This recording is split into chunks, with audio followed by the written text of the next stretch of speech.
The vastness of the Wyoming Territory in the late 1870s did not welcome strangers. It tolerated them, at best, and often it did not even do that.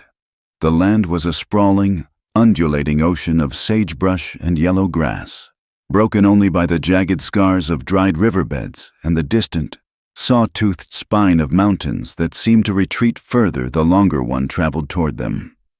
Nora Bennett sat inside the swaying, groaning belly of a Concord stagecoach, her spine rigid against the hard leather seat. The air inside the cabin was thick with the smell of old dust, stale tobacco smoke from a previous passenger, and the permeating scent of horse sweat. For 3 weeks, she had been traveling, moving further and further from the soot-stained brick tenements of the East, chasing a horizon that promised nothing but anonymity. She clutched her handbag with both hands, her knuckles white beneath the gray fabric of her gloves. Inside that bag, tucked between a spare handkerchief and a small, leather-bound Bible she rarely opened, was a letter. The paper was creased and soft from being read 100 times. It was an offer of employment, a fragile lifeline thrown across 2,000 miles of wilderness. Mrs. Dawes, Willow Creek School Board. The name sounded stern even in ink. Nora closed her eyes, trying to summon the image of the woman she was supposed to be when she stepped off this coach. A piano teacher, a woman of gentle breeding and quiet tragedy. A widow, perhaps, or simply a spinster devoted to the arts. She was none of those things. The coach hit a rut, a violent jolt that snapped her teeth together and sent a shock of pain up her neck. Nora gasped, but made no sound, her discipline holding firm. She looked at the empty seat across from her. She was the only passenger left. The whiskey salesman had disembarked 2 stops back, and the quiet young cleric had gotten off at the last way station. Now it was just her, the driver shouting profanities at the team of 6 horses outside and the endless, rolling prairie. She looked down at her dress. It was a dark blue serge, practical and modest, bought with the very last of the money she had scraped together. It was a costume, just like the ones she had worn on the small, gas-lit stage of the Gilded Cage. Only this costume covered her from chin to wrist to boot top. You must never let them know, she told herself, the rhythm of the wheels punctuating the thought. You are Nora Bennett, music teacher. You are not the girl who sang for miners and drifters. You are not the girl who let men buy her drinks just to feel the warmth of a human hand. The memory of the saloon brought with it a phantom smell of cheap gin and sawdust. But beneath that lay the darker, sharper memory that had driven her here. Smoke, thick, acrid black smoke. She turned her head to look out the window, trying to outrun the thought. But it was faster than the stagecoach. She saw the tenement hallway back in New York. She heard the crackle of old timber catching fire. She felt the searing heat against her skin and heard the terrified cry of her younger sister. "Clara! Nora! The door is stuck! Nora!" Nora pressed her gloved hand against the cold glass of the coach window, her breath fogging the pain. Clara had been 17. She had been innocent in a way Nora had not been for years. The fire had taken everything. It had taken the few meager possessions they shared. It had taken the roof over their heads. And it had taken Clara. And it had left Nora standing on the cobblestones in her nightdress, soot-stained and screaming, with nothing left in the world but a hollow space in her chest where her heart used to be. The saloon work had come after. It was a desperate necessity born of hunger and the cold reality that a woman alone in the city without protection was prey. She had sung. She had smiled. She had dodged wandering hands and swallowed her pride until she had enough coin to buy a ticket west, to a place where no one knew her name and no one knew her shame. The light outside began to change. Nora blinked, pulling herself from the past. The relentless glare of the afternoon sun, which had been beating down on the coach roof for hours, was gone. The sky to the west had turned a bruised, sullen purple. It was not the slow fading of twilight. It was a wall of weather, solid and menacing, bruising the horizon. The wind picked up, whistling through the cracks in the coach doors. Dust devils began to dance alongside the road, swirling columns of grit that slapped against the wood. Above, the driver, a crusty man named Higgins, who had barely spoken 10 words to her since morning, let out a shout.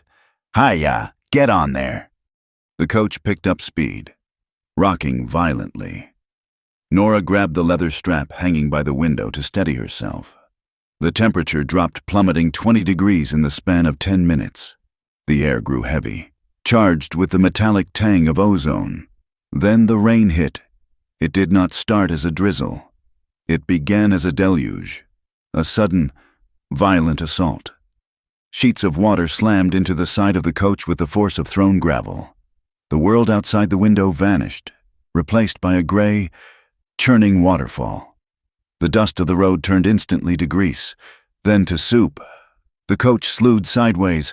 Nora was thrown against the door, her shoulders striking the wood hard. She heard the horses screaming in protest, their hooves scrabbling for purchase in the slick mud. "Whoa! Hold up, you devils!" Higgins screamed, his voice thin and reedy against the roar of the wind.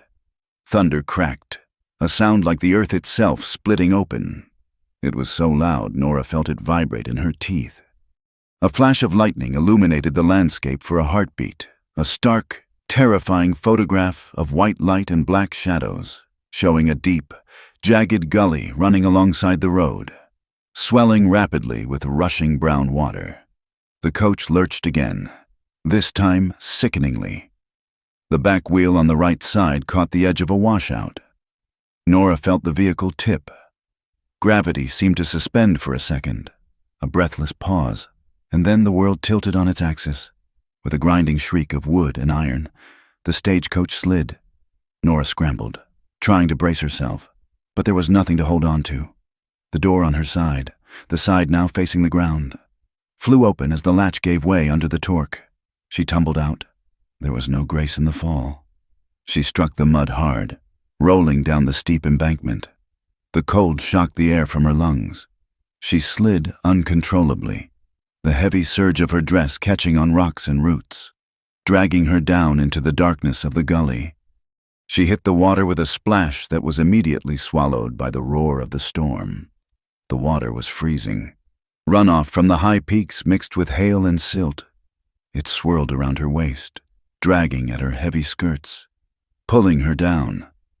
Nora scrambled to her feet, gasping, but the mud bottom was treacherous. She slipped, going under. Darkness, cold, the taste of grit, panic, blind and primal, seized her. For a second, it wasn't water filling her nose, it was smoke. She wasn't in a gully in Wyoming, she was in the hallway, the heat pressing in. Clara screaming on the other side of the door. "I can't breathe! I can't breathe!" She thrashed, her hands clawing at the water. She broke the surface, coughing, wiping mud from her eyes. The rain was blinding. The wind howled like a living thing, tearing at her hair, which had come loose from its pins and plastered itself across her face. "Help!" she screamed, though the sound was torn away instantly. "Mr. Higgins!" She looked up the embankment.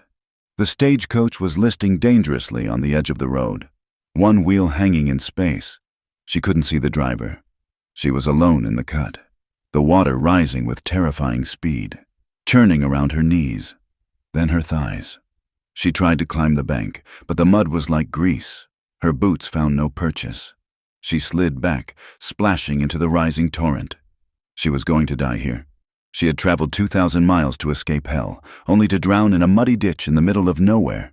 Then, through the curtain of rain, a shape emerged. It was a dark silhouette on the rim of the gully, monstrous and large against the lightning-streaked sky. A horse, a big bay, its head tucked against the wind, steam rising from its flanks, and on its back, a rider. He sat immobile for a second, looking down. He wore a long oilskin coat that glistened like the skin of a seal, and a wide-brimmed hat pulled low over his eyes. "Hey!" Nora screamed, waving an arm, nearly losing her balance again. The rider did not shout back. He spurred the horse.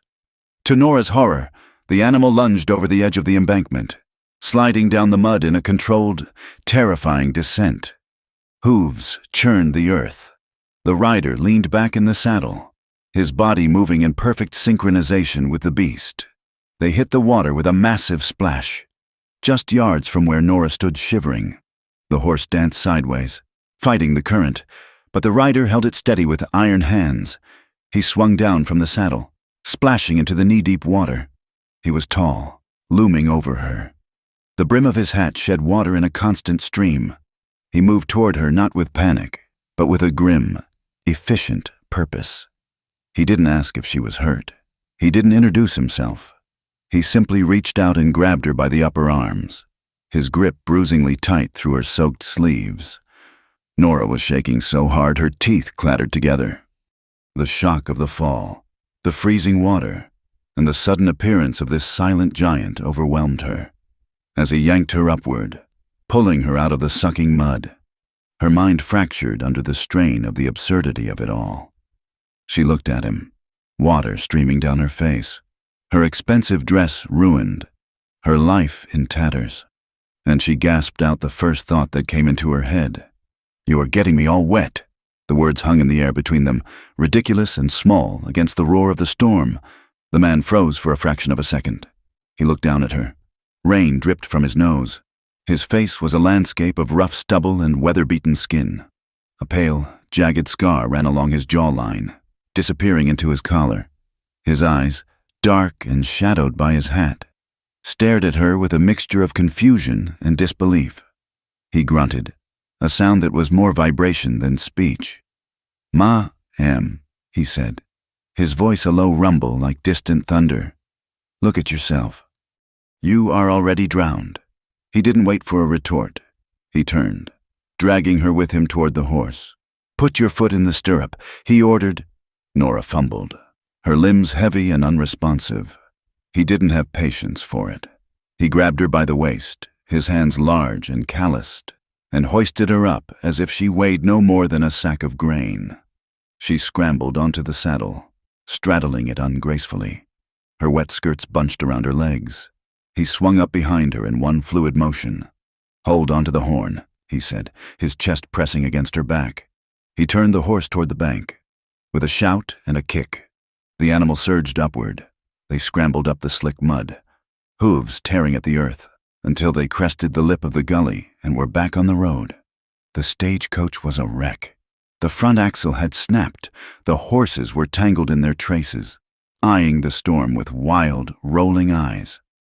Higgins, the driver, was standing by the lead horse, looking soaked and furious. He looked up as the stranger rode up with Nora. "McCrae!" Higgins shouted, shielding his eyes against the rain. "Is that you?" "It is." The stranger, McCrae, called back. "You ran her right off the road." "Higgins, the road is washed out!" Higgins yelled, gesturing vaguely at the mud. "I cannot go forward. Axel is done for. I've got to unhitch the team and ride back to the station at Cross Creek." Nora twisted in the saddle, looking at the driver in horror. "Go back, but my luggage, my trunk." "Leave it," McCrae said, his voice close to her ear. "It will be there when the mud dries. You cannot stay here." Higgins nodded. "Take her with you. Eli, I cannot carry her double on one of these carriage horses. They are skittish enough as it is. You are only 5 miles out." Nora stiffened.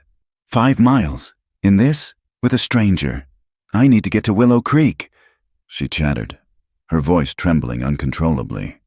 "You are not getting to Willow Creek today," McCrae said flatly. "The bridge at the forks will be underwater by now." He shifted in the saddle, adjusting his grip on the reins.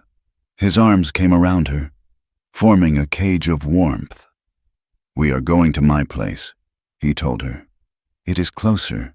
I do not know you," Nora whispered, though the wind snatched the words away. McCrae heard her. "You know I just pulled you out of a ditch," he said.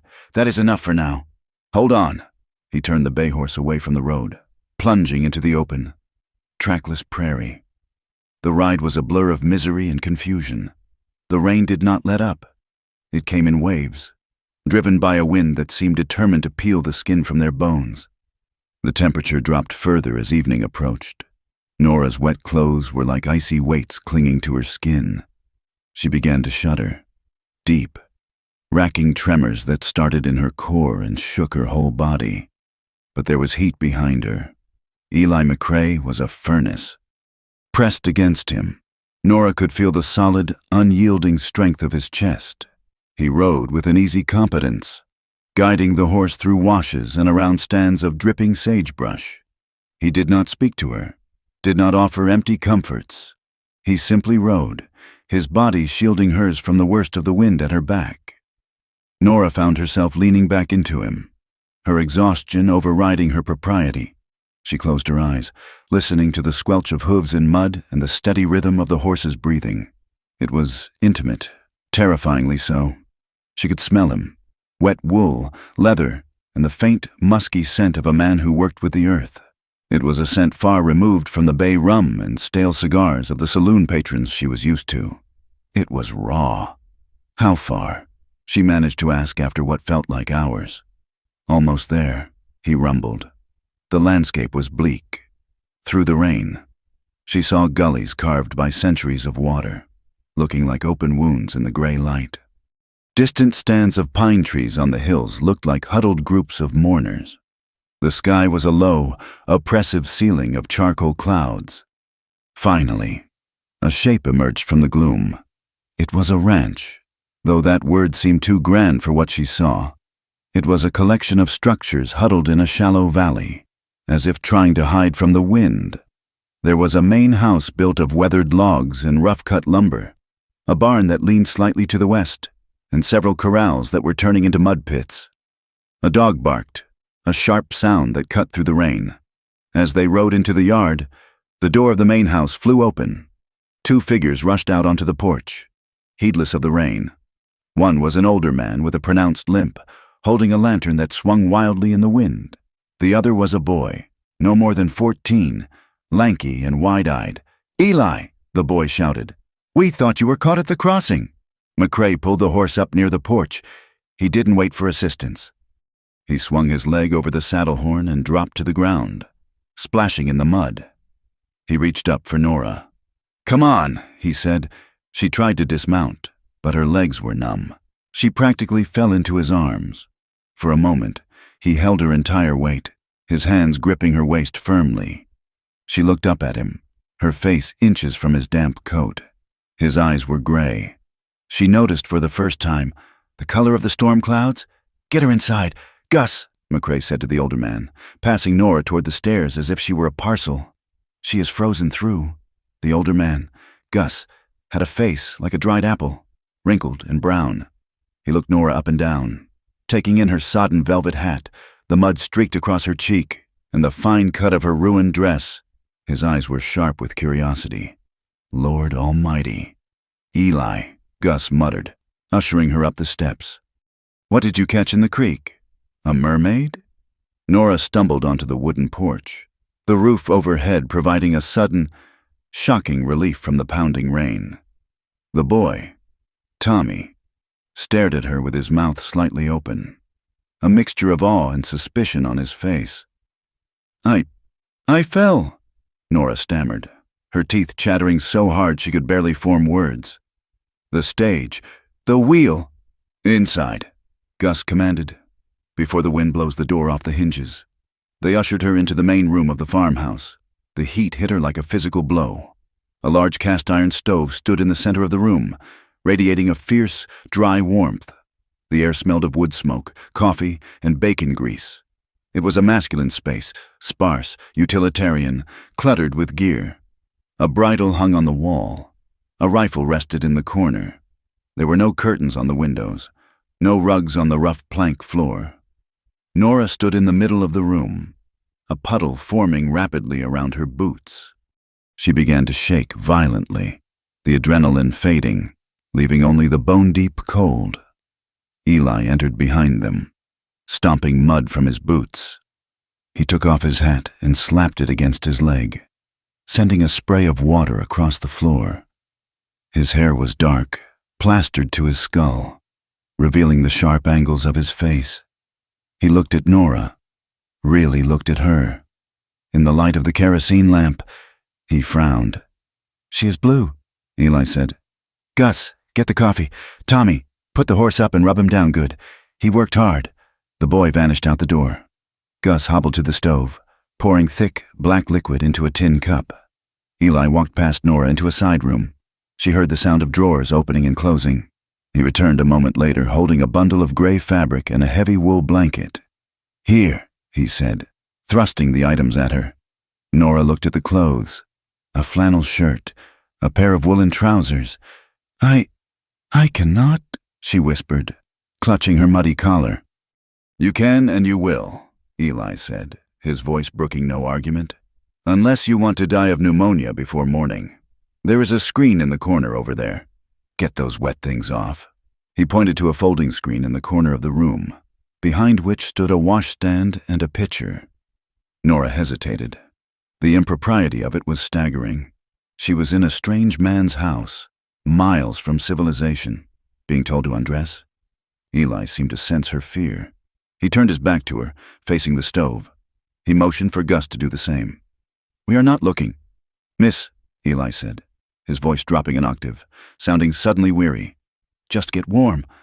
Nora moved behind the screen. Her fingers were so numb she could barely work the buttons of her bodice. She fumbled with the hooks, peeling the sodden layers of wet wool and cotton from her shivering skin. As the heavy dress fell to the floor with a wet slap, she felt incredibly small and exposed. She pulled on the shirt Eli had given her. It was enormous, swallowing her frame. The flannel was rough against her skin, smelling faintly of cedar and tobacco. It carried his heat, or perhaps she just imagined it. She rolled the sleeves up, her hands trembling. She did not put on the trousers. Instead, she wrapped the heavy wool blanket around her waist like a skirt, cinching it tight.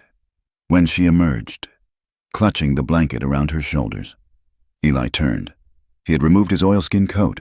Underneath, he wore a simple vest and a Henley shirt that clung to his broad shoulders.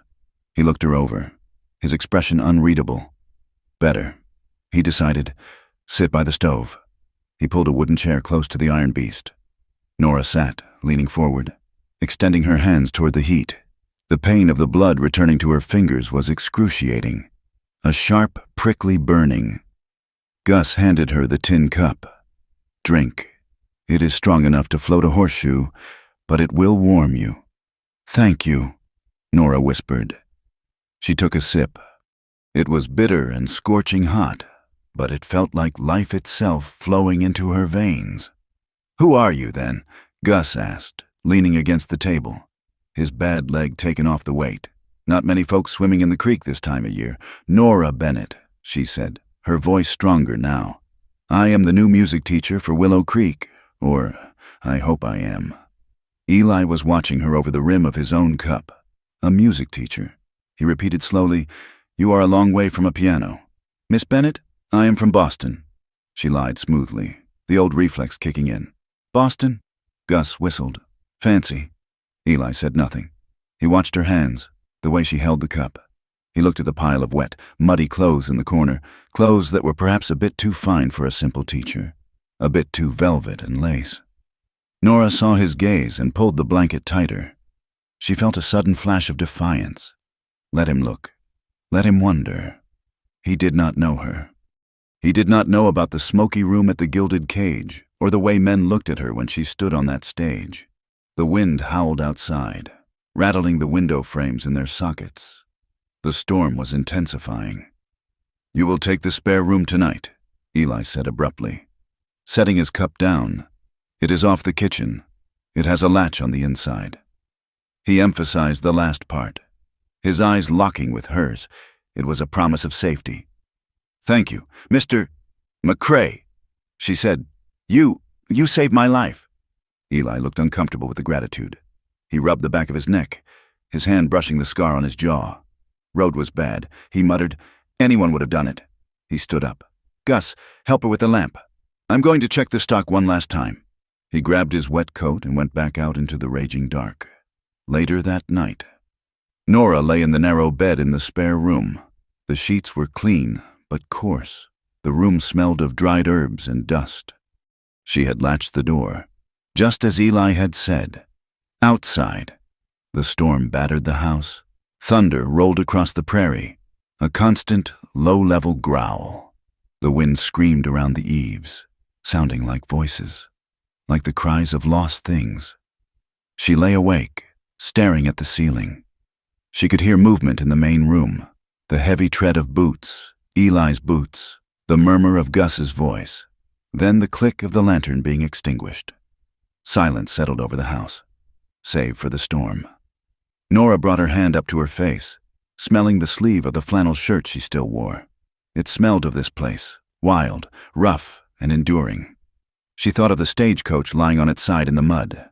She thought of her trunk, abandoned in the rain, containing the sheet music she had carefully packed. She thought of the look in Eli McCrae's eyes, tired, guarded, dangerous, yet undeniably decent. She realized then, with a terrifying clarity, that the rules of the world she had left behind did not apply here. In the East, danger came from men in silk vests and the grinding poverty of the streets. Here, the land itself wanted to kill you. The sky could turn into an ocean. The cold could stop your heart. And the only thing standing between her and that vast, consuming dark was a stranger with a scar on his face and a roof that rattled in the wind. She pulled the quilt up to her chin, listening to the rain lash against the logs. And for the first time in years, she did not dream of fire. She dreamed of water, dark and cold, and a hand reaching down to pull her out. The morning arrived not with the gentle unfurling of dawn, but with a harsh, crystalline clarity that hurt the eyes. The storm had passed, leaving behind a sky of piercing, relentless blue and a world encased in ice. Nora Bennett woke with a start, her breath pluming white in the frigid air of the small spare room. For a moment, disoriented by the silence, she reached for the familiar, lumpy mattress of her boarding house bed in Chicago, only to find rough wool and the smell of pine. Memory rushed back, the stagecoach, the water, the terrifying grip of the stranger who had pulled her from the flood. She sat up, shivering as the quilt slipped from her shoulders. She was wearing Eli McCrae's flannel shirt. It was vast on her, the cuffs rolled thick at her wrists, the hem hitting her knees. It smelled of him, tobacco, horse, and a deep, earthy scent that was strangely comforting. She looked toward the door. Through the cracks in the wood, the smell of frying bacon and strong coffee drifted in, savory and heavy. Nora swung her legs out of bed. The floorboards were like blocks of ice against her bare feet. She hurried to the chair where her undergarments had been draped, finding them dry but stiff. She dressed as best she could, but her blue serge dress was still missing. She opened the door a crack. The main room was bright with morning sun streaming through the uncurtained windows. In the center of the room, near the roaring stove, her dress hung on a line rigged between two chairs. It looked like a hanged criminal, stiff, wrinkled, and mud-stained at the hem, steaming slightly in the heat. Eli stood at the stove, his back to her. He was frying thick slabs of bacon in a cast-iron skillet. The old man, Gus, sat at the table whittling a piece of kindling, while the boy, Tommy, was setting out tin plates with a clatter. Nora hesitated in the doorway. To walk out there, in a strange man's shirt, with her ankles exposed and her hair a tangled mess, felt like a violation of every rule of decency she had ever been taught. But hunger, a sharp and twisting pain in her stomach, overrode her shame. She stepped into the room. "Good morning," she said. Her voice sounded thin and brittle in the large space. The activity in the room ceased instantly. Tommy froze with a fork in midair. Gus looked up, his eyes crinkling at the corners. Eli turned slowly from the stove, a spatula in his hand. His gaze swept over her. It was not leering, but it was direct. He took in the oversized shirt, the bare feet she tried to hide one behind the other, and the flush that she felt rising from her neck to her hairline. "Morning," Eli rumbled. He turned back to the bacon, flipping a piece with a sharp hiss of grease. "Coffee is hot. Dress needs another hour. Likely. The hem is still soaked through." Nora moved toward the table, clutching the front of the shirt closed at her throat. "Thank you, Mr. McCrae. I apologize for the imposition. Sit down." "Girl," Gus said, waving his knife at a chair. "You look like a stiff wind would blow you back to Kansas. Ain't that right, Eli?" She is thin as a rail." Eli grunted a non-committal agreement as he plated the bacon. He brought the skillet to the table and shoveled food onto the tin plates without ceremony. Biscuits, hard and dense, appeared from a warming shelf on the stove. Nora sat, tucking her legs beneath the chair. The domesticity of it was jarring. She was eating breakfast with 3 strangers in the middle of a wilderness, dependent on their charity for the very clothes on her back. "Eat," Eli commanded, pushing a plate toward her. "I am not very hungry." Nora lied, her manners warring with her starvation. "You will eat," Eli said, sitting opposite her. His face was cleaner today, though the shadow of a beard still darkened his jaw. The scar she had noticed in the rain stood out stark and white against his tanned skin. It pulled slightly at the corner of his mouth when he frowned. "You have got a hollow look about you, Miss Bennet, and the cold out here burns fuel." Nora picked up a biscuit. It was warm. She took a bite, and the taste of flour and lard was wonderful. She ate, conscious of Tommy watching her with unabashed curiosity. "So," Gus said, pouring molasses over his bacon. "You are a teacher?" "Yes," Nora said, wiping crumbs from her lip. "Piano and voice. I have a letter of engagement from the Willow Creek School Board." "Willow Creek," Gus chuckled. He exchanged a look with Eli. "They got a piano in the schoolhouse?" "I assume so," Nora said, feeling a prickle of defensiveness. "Mrs. Dawes assured me the town was developing. Developing is one word for it," Eli said. He poured coffee into her cup, the steam rising between them. "It is a rough place, Miss Bennet. The mines are playing out up north, so we get the drift from that. Cattle money is tight, and the railroad is bringing in all sorts." He looked at her, his gray eyes searching. "It is no place for a woman alone, especially one from the east. I am capable." "Mr. McCrae," Nora said, straightening her spine.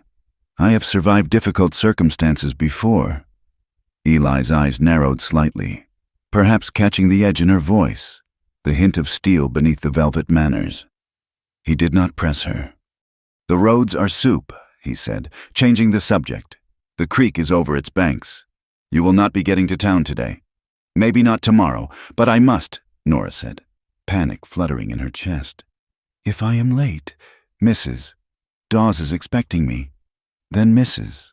Dawes will have to wait," Eli said flatly. "Unless you want to swim, I will take you in the wagon as soon as the mud dries enough to hold a wheel. Until then, you're stuck here." The finality in his tone silenced her.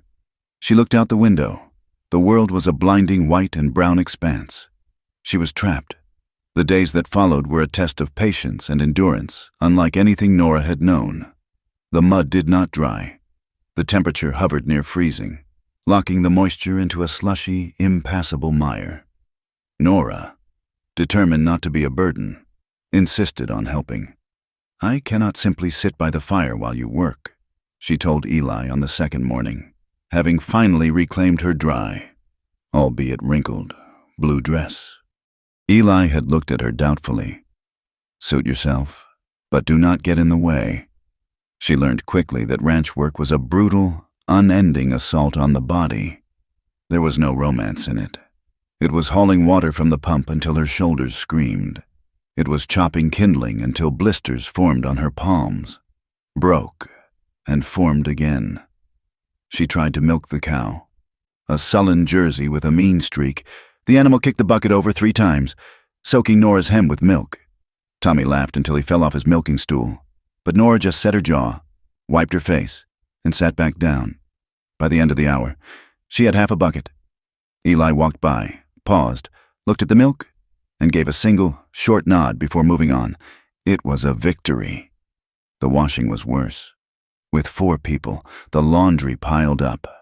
Nora took it upon herself to scrub the heavy denim and wool in the galvanized tub. The water was scalding hot from the stove, but the air outside where she had to hang it was biting. She stood in the yard, the wind whipping her skirts around her legs, pinning wet shirts to the line. Her hands turned red, then raw, then cracked. The cold seeped into her bones, a dull ache that never really left. Eli found her there on the third afternoon. He was carrying a saddle over one shoulder. He stopped, watching her struggle to pin a heavy pair of trousers against the gale. "You are bleeding," he said. Nora looked down at her hands. The knuckles were split and oozing. "It is fine," she said, clutching a clothespin. He dropped the saddle on the porch and walked over to her. He reached out and took her hands in his. His palms were like leather, warm and incredibly rough, but his touch was gentle. He turned her hands over, inspecting the damage. "You have got city hands," he said, soft. "The wind here eats soft things." "I am not soft," Nora said quietly, pulling her hands away. He looked at her for a long moment, the wind tossing his dark hair. "No," he said, "maybe you are not." He reached into his pocket and pulled out a small tin, tallow and beeswax. "Put it on at night. It helps." He placed the tin on the railing and walked away. Nora stared at it, her heart beating a strange, erratic rhythm against her ribs. The breakthrough came on the fourth day. The weather had cleared, leaving a crisp, golden light over the ranch. Tommy was in the corral, trying to halter break a young mare that Eli had brought in from the range. The horse was a skittish, wild-eyed roan, terrified of the rope and the boy. Nora was shaking a rug on the porch when she heard the shout. She turned to see the mare rear up, striking out with her forelegs. Tommy, caught off guard, scrambled backward and fell hard into the mud. The horse screamed, a high, panicked sound, and began to buck, kicking at the fence rails. Eli was near the barn, running toward the corral, shouting, but he was too far away. Nora dropped the rug. She did not think.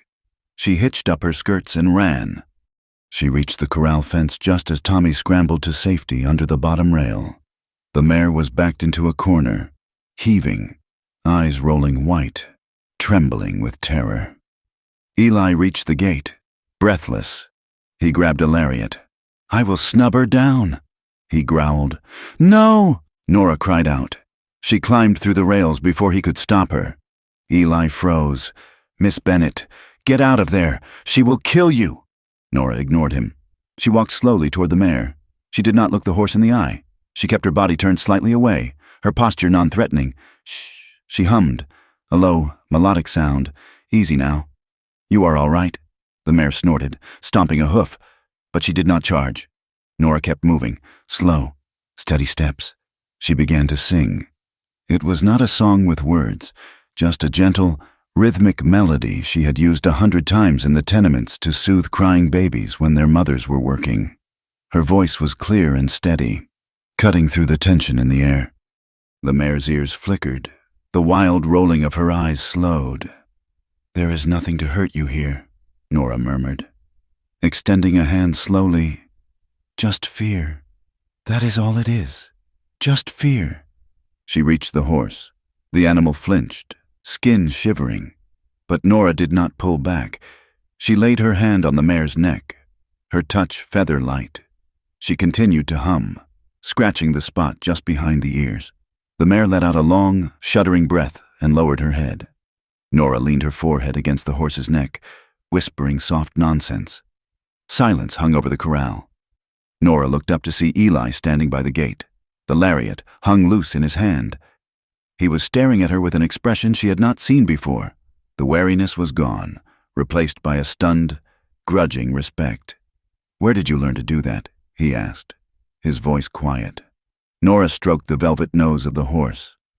"Fear is the same in every creature. Mr. McCrae, children or horses.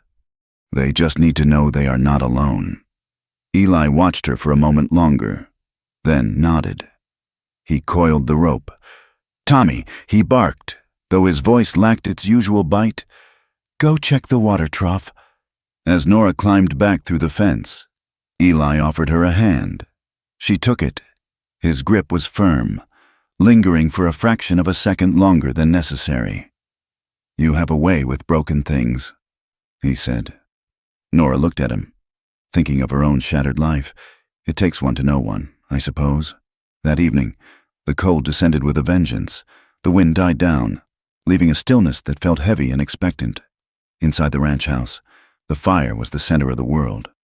They sat in the golden circle of lamplight. The shadows of the room pressed back into the corners. The exhaustion of the day lay on them like a heavy blanket. Eli sat in his leather chair, mending a bridle. Gus was dozing in the corner.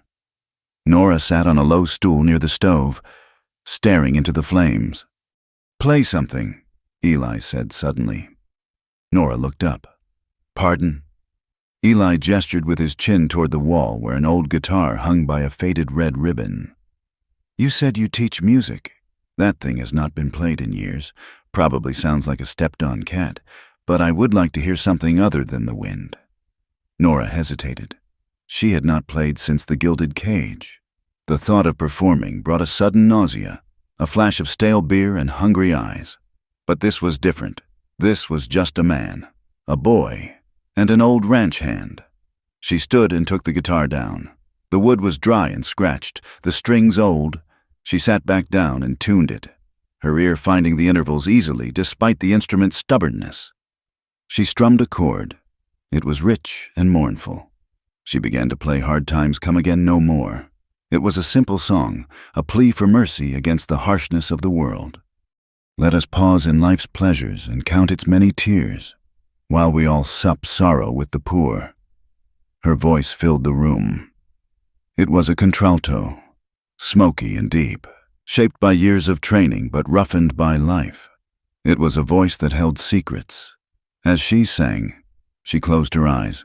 She was not in the ranch house anymore. She was back in the tenement, singing to Clara before the fire.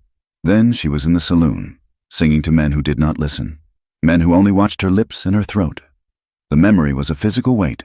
The shame of those nights, the way she had bartered her talent for bread, rose up in her throat. But here, in the quiet, with the wood snapping in the stove, the song felt cleansed. It felt pure again. She finished the last chord, letting the vibration fade into silence. Gus had woken up. He clapped his hands once, a sharp crack. "Lord have mercy," he said, grinning. "That was fine. Miss Bennett, mighty fine. I bet men pay good money for a voice like that back east." Nora flinched. It was a small movement, a tightening of her shoulders, a quick aversion of her eyes, but it was violent in its subtlety. The spell broke. The saloon crashed back into the room. I should retire," she stammered, standing up quickly and setting the guitar aside. Eli was watching her. He had not moved during the song, his hands still on the bridle. He had seen the flinch. His eyes darkened, a question forming there, but he did not ask it. "Good night, Miss Bennett," he said softly. Nora fled to her room. Later, Eli went out to the barn to check the stock. The air was crisp enough to freeze breath in the lungs. He walked down the center aisle, listening to the shifting of the horses in their stalls. He stopped at the bay's stall and rested his hand on the animal's flank. Men pay good money for a voice like that. He thought of the way she had frozen. He had seen that look before. He had seen it on the faces of women in towns where the law was a suggestion and morality was a luxury. He wondered what Nora Bennett was running from. A music teacher from Boston did not know how to calm a panic-stricken horse, and she did not flinch at a compliment unless it carried the weight of an insult she had heard 1,000 times. He looked at his own hands, calloused and scarred. He had his own ghosts. He closed his eyes and saw the raid again. The dust, the confusion, the thunder of hooves, the cattle they had driven off the Circle T range, and the boy, the rancher's son, no older than Tommy, who had ridden out with a shotgun. The gunshot echoed in Eli's mind, sharp and final. He hadn't pulled the trigger. It was Miller who did that, but he had been there. He had ridden with them. The blood was on his soul just the same. He rubbed the scar on his jaw, the grazing wound from the bullet that had nearly killed him that same night. He had ridden away while the boy bled out in the dirt. He had spent 10 years trying to outride that memory, trying to build something decent here on this hard land to pay for a debt that could never be settled. He was a man who did not deserve warmth. And yet, when Nora sang, he had felt something crack inside his chest. He cursed softly into the darkness and went back to the house. The thaw began 2 days later. The sun grew teeth, melting the ice on the roof. sending water dripping in a rhythmic cadence from the eaves. It was late evening. The house was quiet. Gus and Tommy were asleep in the bunkhouse. Nora was in the kitchen, washing the supper dishes. Eli was sitting at the table, going over a ledger, his brow furrowed as he calculated the feed costs against the dwindling supply. Nora dried a plate and moved to the window. "The frost is melting," she said, her voice soft. Eli looked up. "It is. The road should be passable by tomorrow noon." Nora nodded. She felt a strange pang of regret. The ranch had been hard, but it had been safe. She noticed a buildup of ice on the interior sill of the window, water that had refrozen as the temperature dropped with the sun. "I should clear this," she said. "It will rot the wood." She reached up with a small knife to chip at the ice. She had to stand on her tiptoes, leaning over the basin. "Be careful," Eli said, watching her. "The floor is damp there." "It is fine. I have it," she said. She chipped at the ice. A chunk broke free. She leaned further to catch it before it fell. Her boot slipped on a wet plank. Nora gasped as her feet went out from under her. She flailed, tipping backward. Eli moved with the speed of a striking snake. He was out of his chair and across the space in a heartbeat. He caught her, his arm hooked around her waist, hauling her up against him to keep her from hitting the floor. The momentum slammed them together. Nora's hands flew up, bracing against his chest. They froze. Nora was pressed along the length of him. She could feel the hard muscles of his thighs, the rapid rise and fall of his chest. His arm was a band of iron around her waist, holding her suspended. She looked up. His face was inches from hers. She could see the flecks of gold in his gray eyes. She could smell the soap he used, the coffee on his breath. Time seemed to warp, stretching out into a long, suffocating silence. The heat between them flared instantly, undeniable and shocking. It was not the predatory heat she had known in the saloon. This was mutual, a magnetic pull that terrified her. Eli's hand tightened slightly on her hip. His gaze dropped to her lips, then back to her eyes. His breathing hitched. Nora felt her own breath catch. Her heart was hammering against her ribs like a trapped bird. She wanted him to let go. She wanted him never to let go. "Eli," she whispered. It was the first time she had used his name without the title. The sound seemed to wake him. He blinked, the mask of control slipping back into place. He set her upright, his hands lingering for a second to ensure she was steady. Then he stepped back abruptly. "Careful," he said, his voice rough, sounding like gravel grinding together. "Thank you," Nora said, looking at the floor, her cheeks burning as if she had been slapped. Eli turned away, retreating to the other side of the room. I will check the wagon wheels for tomorrow." He grabbed his coat and walked out, leaving the door open for a moment, letting the cold night air rush in to cool the room. The journey to Willow Creek the next day was conducted in a silence that was thick with things unsaid. The wagon rattled over the hardening ruts of the road. The mud had turned to a thick, tacky clay that clung to the wheels, but they moved forward. The landscape opened up around them. The storm had scrubbed the world clean. The sky was a vast, towering dome of blue, endless and overwhelming. Hawks circled in the thermals, screeching their lonely cries. Nora sat on the bench seat beside Eli, keeping a careful distance between them. She looked out at the land, the rolling brown hills, the skeletal cottonwoods along the creek beds, the distant purple bruises of the mountains. It was a brutal land, indifferent to human suffering, yet there was a savage beauty to it that made her throat ache. "It is big," she said quietly. "Too big. Sometimes," Eli answered, keeping his eyes on the horses. "It makes you feel small." "Is that a bad thing?" "Depends on what you are carrying," he said. Nora looked at him, but he kept his profile to her. She felt small, yes, but for the first time since the fire, she did not feel hopeless. She had survived the storm. She had survived the river. They crested a rise, and Willow Creek spread out below them. It was not much of a town. A single main street churned into mud, lined with false-fronted buildings of raw lumber. A general store, a blacksmith, a saloon with a faded sign. and a small white church with a steeple that looked ambitious for the size of the structure. "This is it," Eli said. Nora straightened her hat. She brushed a speck of dust from her dress. She was Nora Bennett, music teacher. They rolled into town. People stopped on the boardwalks to watch them pass.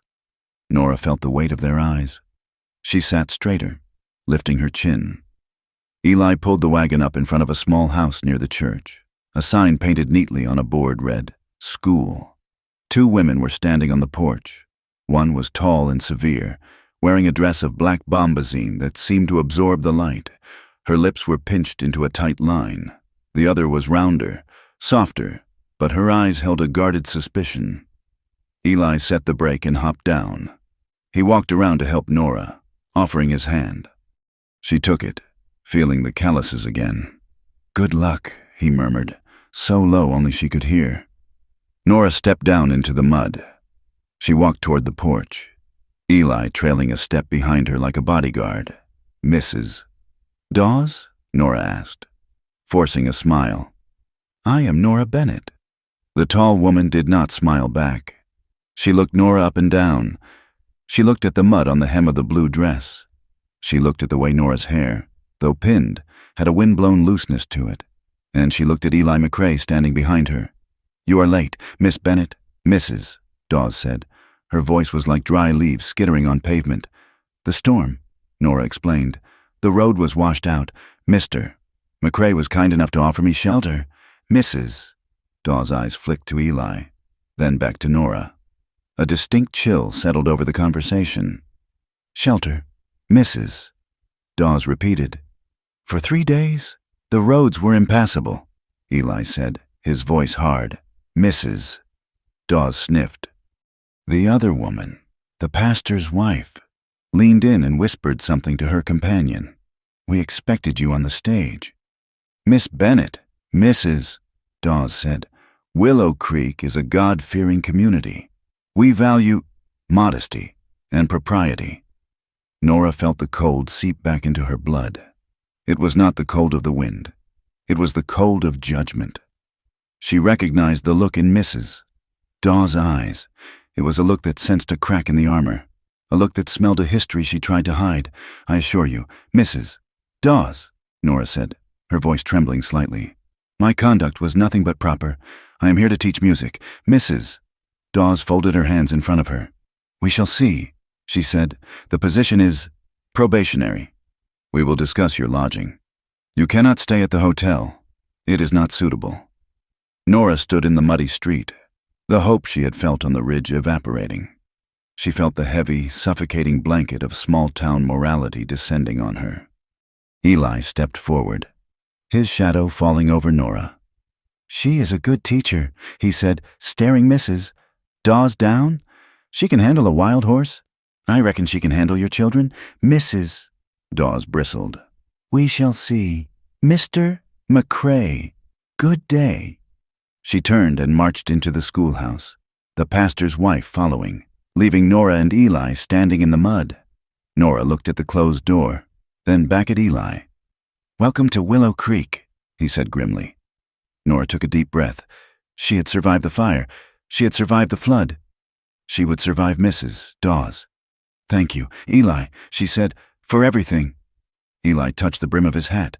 He looked like he wanted to say more, to offer some protection against the vultures. But he knew it would only make it worse. "I will see you around." "Nora," he said. He climbed back into the wagon and flicked the reins. Nora watched him ride away, the only anchor she had in this cold, hard world, disappearing down the muddy street. She turned back to the closed door of the schoolhouse, squared her shoulders, and knocked. The weeks that followed settled into a rhythm that was as brittle as dry prairie grass. Nora Bennett found lodging with Mrs. Gable, a widowed storekeeper whose kindness was as practical and spare as the room she'd rented out above the dry goods shop. The room was clean, smelling of lye soap and sawdust, but it was cold. The walls were thin, and every night Nora lay awake listening to the wind rattle the loose siding, feeling the town of Willow Creek breathing around her, suspicious, watchful, and judging. Her days were spent in the small, drafty schoolhouse, under the watchful eye of Mrs. Dawes, who sat in the back of the room during music lessons like a crow on a fence post, waiting for a mistake. Nora taught scales and simple hymns to children who stared at her with wide, curious eyes, sensing that she was something exotic and perhaps dangerous. But the weekends belonged to the ranch. Every Friday afternoon, Eli would arrive in the wagon to fetch her. The sight of his battered hat and the team of horses became the only point of light in her week. The journey out of town was a shedding of skin. As the buildings of Willow Creek faded into the dust, the tightness in Nora's chest would loosen. At the ranch, she was not the probationer under scrutiny. She was simply Nora. She taught Tommy to read by the light of the fire, her finger tracing the words in an old almanac. She helped Gus peel potatoes, her hands growing rougher but steadier. She learned to mend fences, holding the wire taut while Eli hammered the staples, their movements becoming a silent dance of cooperation. It was a hard life. The wind never stopped. The work never ended.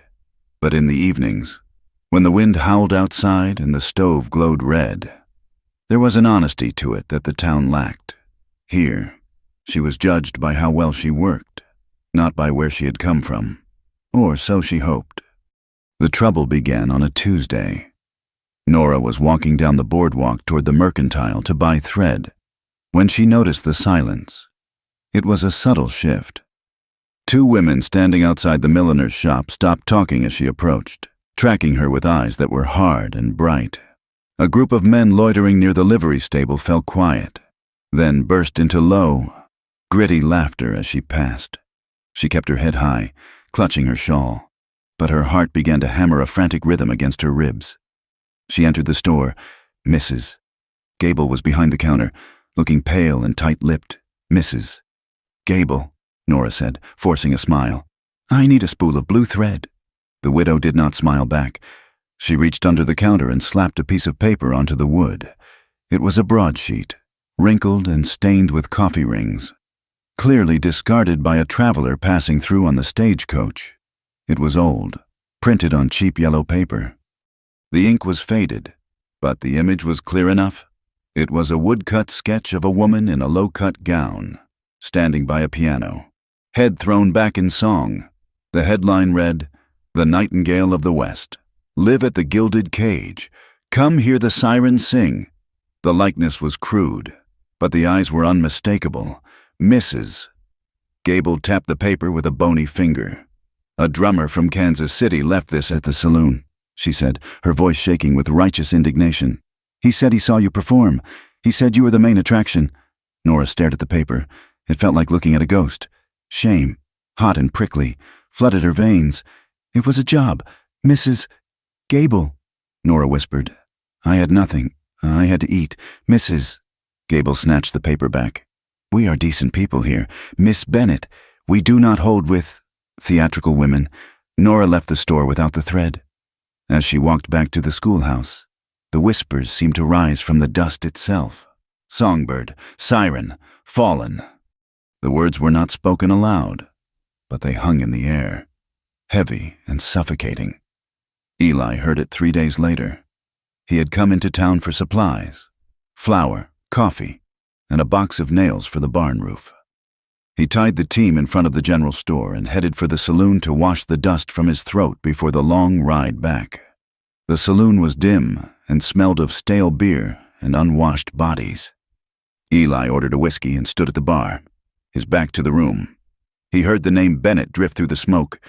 "She is staying at the widow's place," a man's voice said. A rough voice, slurred with drink. "I tell you, I saw the picture. Same eyes, same hair. They say she sang for the miners in Deadwood." Another man laughed. "Singing is not all they do in those places. I bet she knows a few tricks that Mrs. Dawes does not teach in Sunday school." Eli's hand tightened on his glass. The glass was thick, cheap crystal, but he felt it groan under the pressure of his grip. "I would pay $5 to find out," the first man chuckled. "Maybe she is lonely out there at McCrae's place on the weekends. Maybe that is how she pays for her board." The glass shattered. Whiskey and blood spilled onto the polished wood of the bar. The sound of the break silenced the room. Eli stood there for a second, looking at the shards embedded in his palm. He felt a red-hot surge of rage, a desire to turn around and beat the man until his teeth were gone. He wanted to break every bone in the coward's face, but he stopped. He saw the reflection in the mirror behind the bar. He saw a man with a scar on his jaw and violence in his eyes. He saw the outlaw he used to be. If he fought now, if he drew blood, he would only prove them right. He would confirm every whisper about himself and, by extension, every lie about Nora. He tossed a coin onto the bar, ignoring the blood dripping from his hand. "Keep the change," he growled to the bartender. He walked out of the saloon, his boots heavy on the floorboards, leaving the men in a stunned, uneasy silence. He did not look back. When he picked Nora up that Friday, the air between them was thick with unsaid things. The ride to the ranch was brutal. A northerly wind had kicked up, cutting through coats and gloves. Nora sat huddled on the bench seat, her face pale, her eyes red-rimmed. She did not speak. She stared at the horizon as if she were waiting for it to swallow her whole. When they arrived, she did not go to the house. She went straight to the barn. Eli unhitched the team, his heart aching with a helpless fury. He watched her go, a small, dark figure against the gray wood of the barn. He gave Gus the horses and followed her. He found her in the stall with the roan mare. She had her arms wrapped around the horse's neck, her face buried in the coarse mane. Her shoulders were shaking. "Nora," Eli said softly. She turned. Her face was ravaged by tears. The composure she wore like armor in town had shattered completely. "They know. Eli," she choked out. "They all know." Eli stepped into the stall. The smell of straw and horse sweat was strong, a grounding scent in the midst of her panic. "I know what they are saying," he said. "It is just noise. Nora, just wind." "It is not just noise," she cried, pulling away from the horse. "It is my life. I walked down the street today and a man asked me how much I charged for a private lesson. He laughed at me. Eli," she sank onto a bale of hay, covering her face with her hands. "I tried so hard." She sobbed. "I just wanted to be clean. I just wanted a place where no one looked at me like I was for sale." Eli stood over her, feeling useless. He wanted to touch her, to comfort her, but his own hands felt too rough, too stained. "Tell me," he said, his voice rough. "Tell me the truth of it, not what they say. What happened?" Nora looked up, her eyes swimming. "My sister," she whispered. "Clara." She was 17. The fire. It started in the basement of the tenement. We were on the 4th floor. The smoke was so black. I held her hand. "Eli," I held her hand until I could not hold it anymore. She took a shuddering breath. I was alone. I had no money, no family. The landlord put me on the street the next day. I went to the employment agency, but I had no references. I went to the church, but they had no room. I was starving, truly starving. I walked past the gilded cage and I heard the piano. I walked in and told the owner I could sing." She looked at Eli, defiance mixing with the shame in her eyes. "He hired me. And yes, I sang. And yes, men bought me drinks. And yes, sometimes they tried to touch me. And sometimes the owner told me I had to be nice if I wanted to keep my job. But I never sold myself. Eli, I never let them take that last piece of me. I saved every penny, every single coin, to get here, to be someone else." Her voice broke. "And now it is all for nothing." Eli looked at her. He saw the strength beneath the ruin. He saw a survivor, just like him. "It is not for nothing," he said. He sat down on the bale beside her. The lantern light flickered, casting long shadows against the walls. "You want truth?" he asked. "Here is mine." He touched the scar on his jaw. "I did not get this falling off a horse. I got it in '65. After the war, I drifted. I was angry. I had seen too much death and I figured the world owed me something. I rode with a man named Silas and a few others. We took cattle mostly, sometimes payrolls." Nora stopped crying. She watched him, her breath hitching. "We hit a ranch down near the border." Eli continued, his voice monotone. "Detached. It was supposed to be easy. Just run off the herd. But the rancher's son woke up. He came out with a shotgun. He was a boy. Nora, no older than Tommy. Eli looked down at his hands, turning them over. One of the men I rode with. He did not hesitate. He shot the boy, just like that. I saw him fall. I saw the blood on the dust. And in that second, I knew I was damned. I turned my horse. I tried to stop it. But the rancher came out firing. A bullet grazed my jaw. I rode for 3 days without stopping. I left the gang. I left the money. I came here, bought this rocky patch of dirt. And I have been trying to scrub that boy's blood off my hands for 10 years. He looked at her. The town is right about me. Nora, I am an outlaw. I am a thief, and maybe worse. The silence in the barn was absolute. The only sound was the chewing of the horses and the wind outside. Nora reached out. Her hand, trembling slightly, moved toward his face. Her fingers brushed the white, jagged line of the scar on his jaw. Her touch was cool, but it burned his skin like a brand. "You are not that man," she whispered. "Not anymore." Eli turned his head, pressing his cheek into her palm. The contact broke something open inside him, a dam of loneliness he had built carefully over a decade. He covered her hand with his own. His skin was rough against her smoothness. "Nora," he breathed. They moved together as if drawn by gravity. It was not a smooth, practiced motion. It was desperate. Eli leaned in, and Nora tilted her head. Their lips met. It was a collision of grief and longing. It tasted of salt tears and dust. It was hesitant at first, a question asked in the dark. But then Eli's hand came up to cup the back of her head, tangling in her hair, and the kiss deepened. It became fierce, a seeking of warmth in a cold world. Nora clung to his shoulders, pulling him closer, needing to feel the solid reality of him. For a moment, there was no town, no rumors, no past. There was only the heat of their bodies and the desperate, aching need to be known and accepted.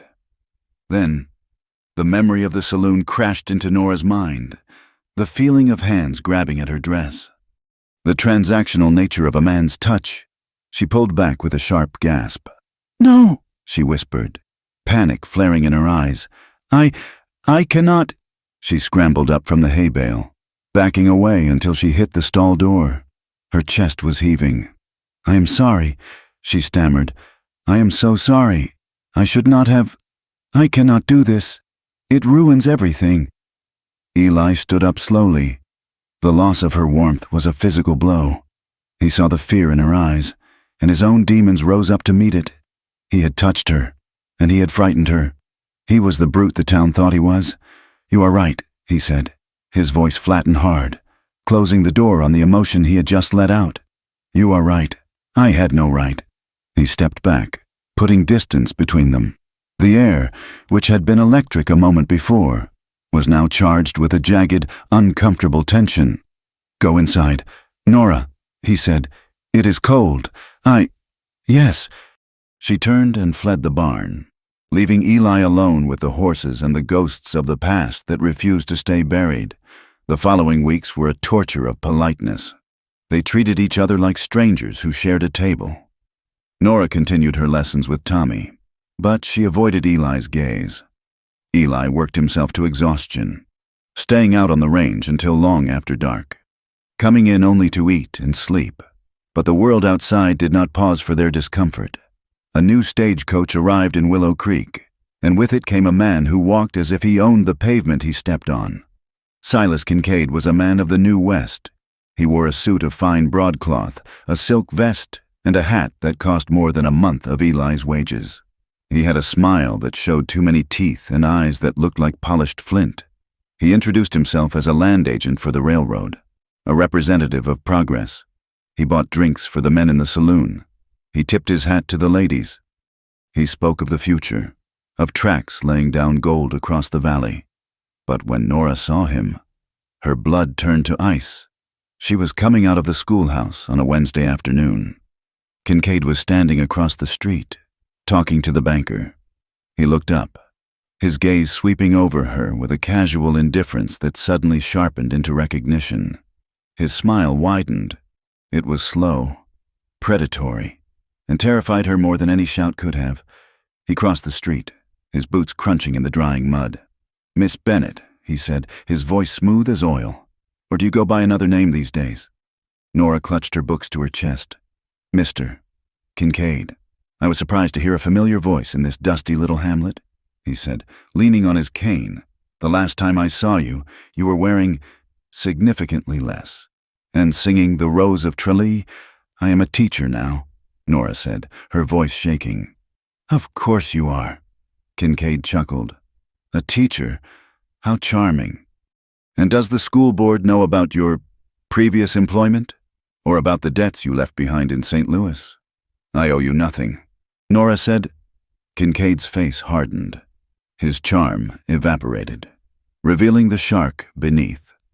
"You owe me for the patronage, my dear, and you owe me for the silence. For now." He tipped his hat and walked away, leaving Nora trembling on the steps. Kincaid did not waste time. He was a man who understood leverage. He visited the bank the next day. He sat in the private office with the banker, a weak-chinned man named Mr.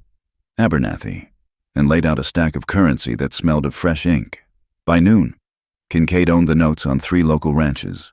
One of them was the McCrae place. Eli found out when he went to make his monthly payment. Mr. Abernathy would not look him in the eye. "The note has been sold." "Eli," the banker mumbled, shuffling papers. "Mr. Kincaid holds the mortgage now. You will have to deal with him."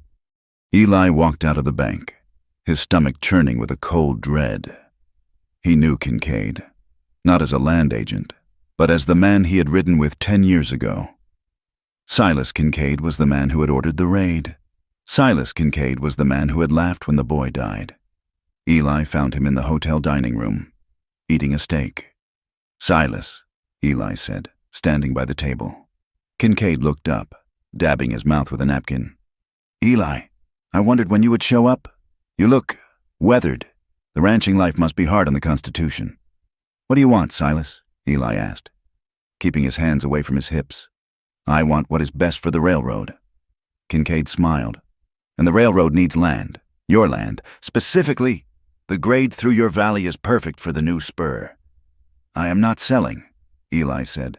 "Oh, I think you will," Kincaid said, picking up his wine glass. "You are 3 months behind on your payments. Eli, the interest is accruing. And now that I hold the paper, well, let us just say I am not as forgiving as Mr. Abernathy." He took a sip of wine. "Besides, it would be a shame if the sheriff found out that the respectable rancher, Mr. McCrae, is actually the wanted outlaw who rode with the Red River Gang. There is still a bounty in Texas, I believe." Eli went still. "You were there too, Silas," he said quietly. Kincaid laughed. "I was a businessman then, and I am a businessman now. And who do you think they will believe, the wealthy railroad agent, or the man with the scar and the dirt under his fingernails?" Eli turned and walked away. He had no leverage, he had no money, and now the wolf was at the door. The tension in town ratcheted up. Kincaid began to pressure the other small ranchers. He cut fences. He poisoned water holes. He spread rumors that the railroad was going to bypass the town entirely if they did not sell, driving property values into the dirt. And he kept his eyes on Nora. One evening, Nora stayed late at the store to help Mrs. Gable with inventory. It was dark when she left, the moon obscured by drifting clouds. She walked around the back of the store to the alleyway that served as a shortcut to her boarding house entrance. A shadow detached itself from the wall. "Going somewhere? Songbird?"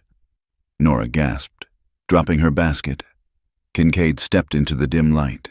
He smelled of expensive cologne and ruthlessness. "Leave me alone," Nora said, backing up. Kincaid moved faster than a man with a cane should. He grabbed her wrist, his fingers digging into her flesh. "You have been avoiding me." "Nora," he hissed. "I do not like being ignored. Let go of me." Kincaid pulled her closer. His face was a mask of cold fury. "I have a proposition for you. You want to keep your little secret? You want to keep playing schoolmarm? Then you are going to help me." "Help you do what?" Nora cried, struggling. "Convince your friend McCrae to sign the deed over. He is stubborn." But I see the way he looks at you. You twist him. Nora, you get him to sign, and I forget I ever saw you in a corset. I will never help you, she spat. Kincaid twisted her arm behind her back.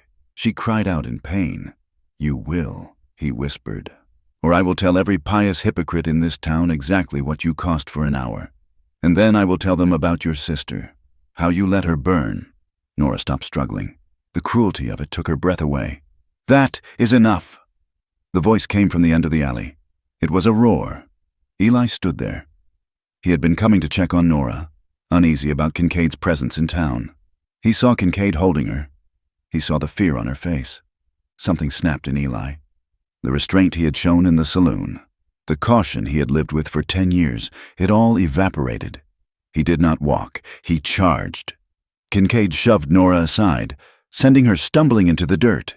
He reached for the pistol inside his coat, but he was too slow. Eli hit him. It was not a gentleman's punch. It was a blow meant to end a fight. Eli's fist connected with Kincaid's jaw, the sound of the impact sickeningly loud.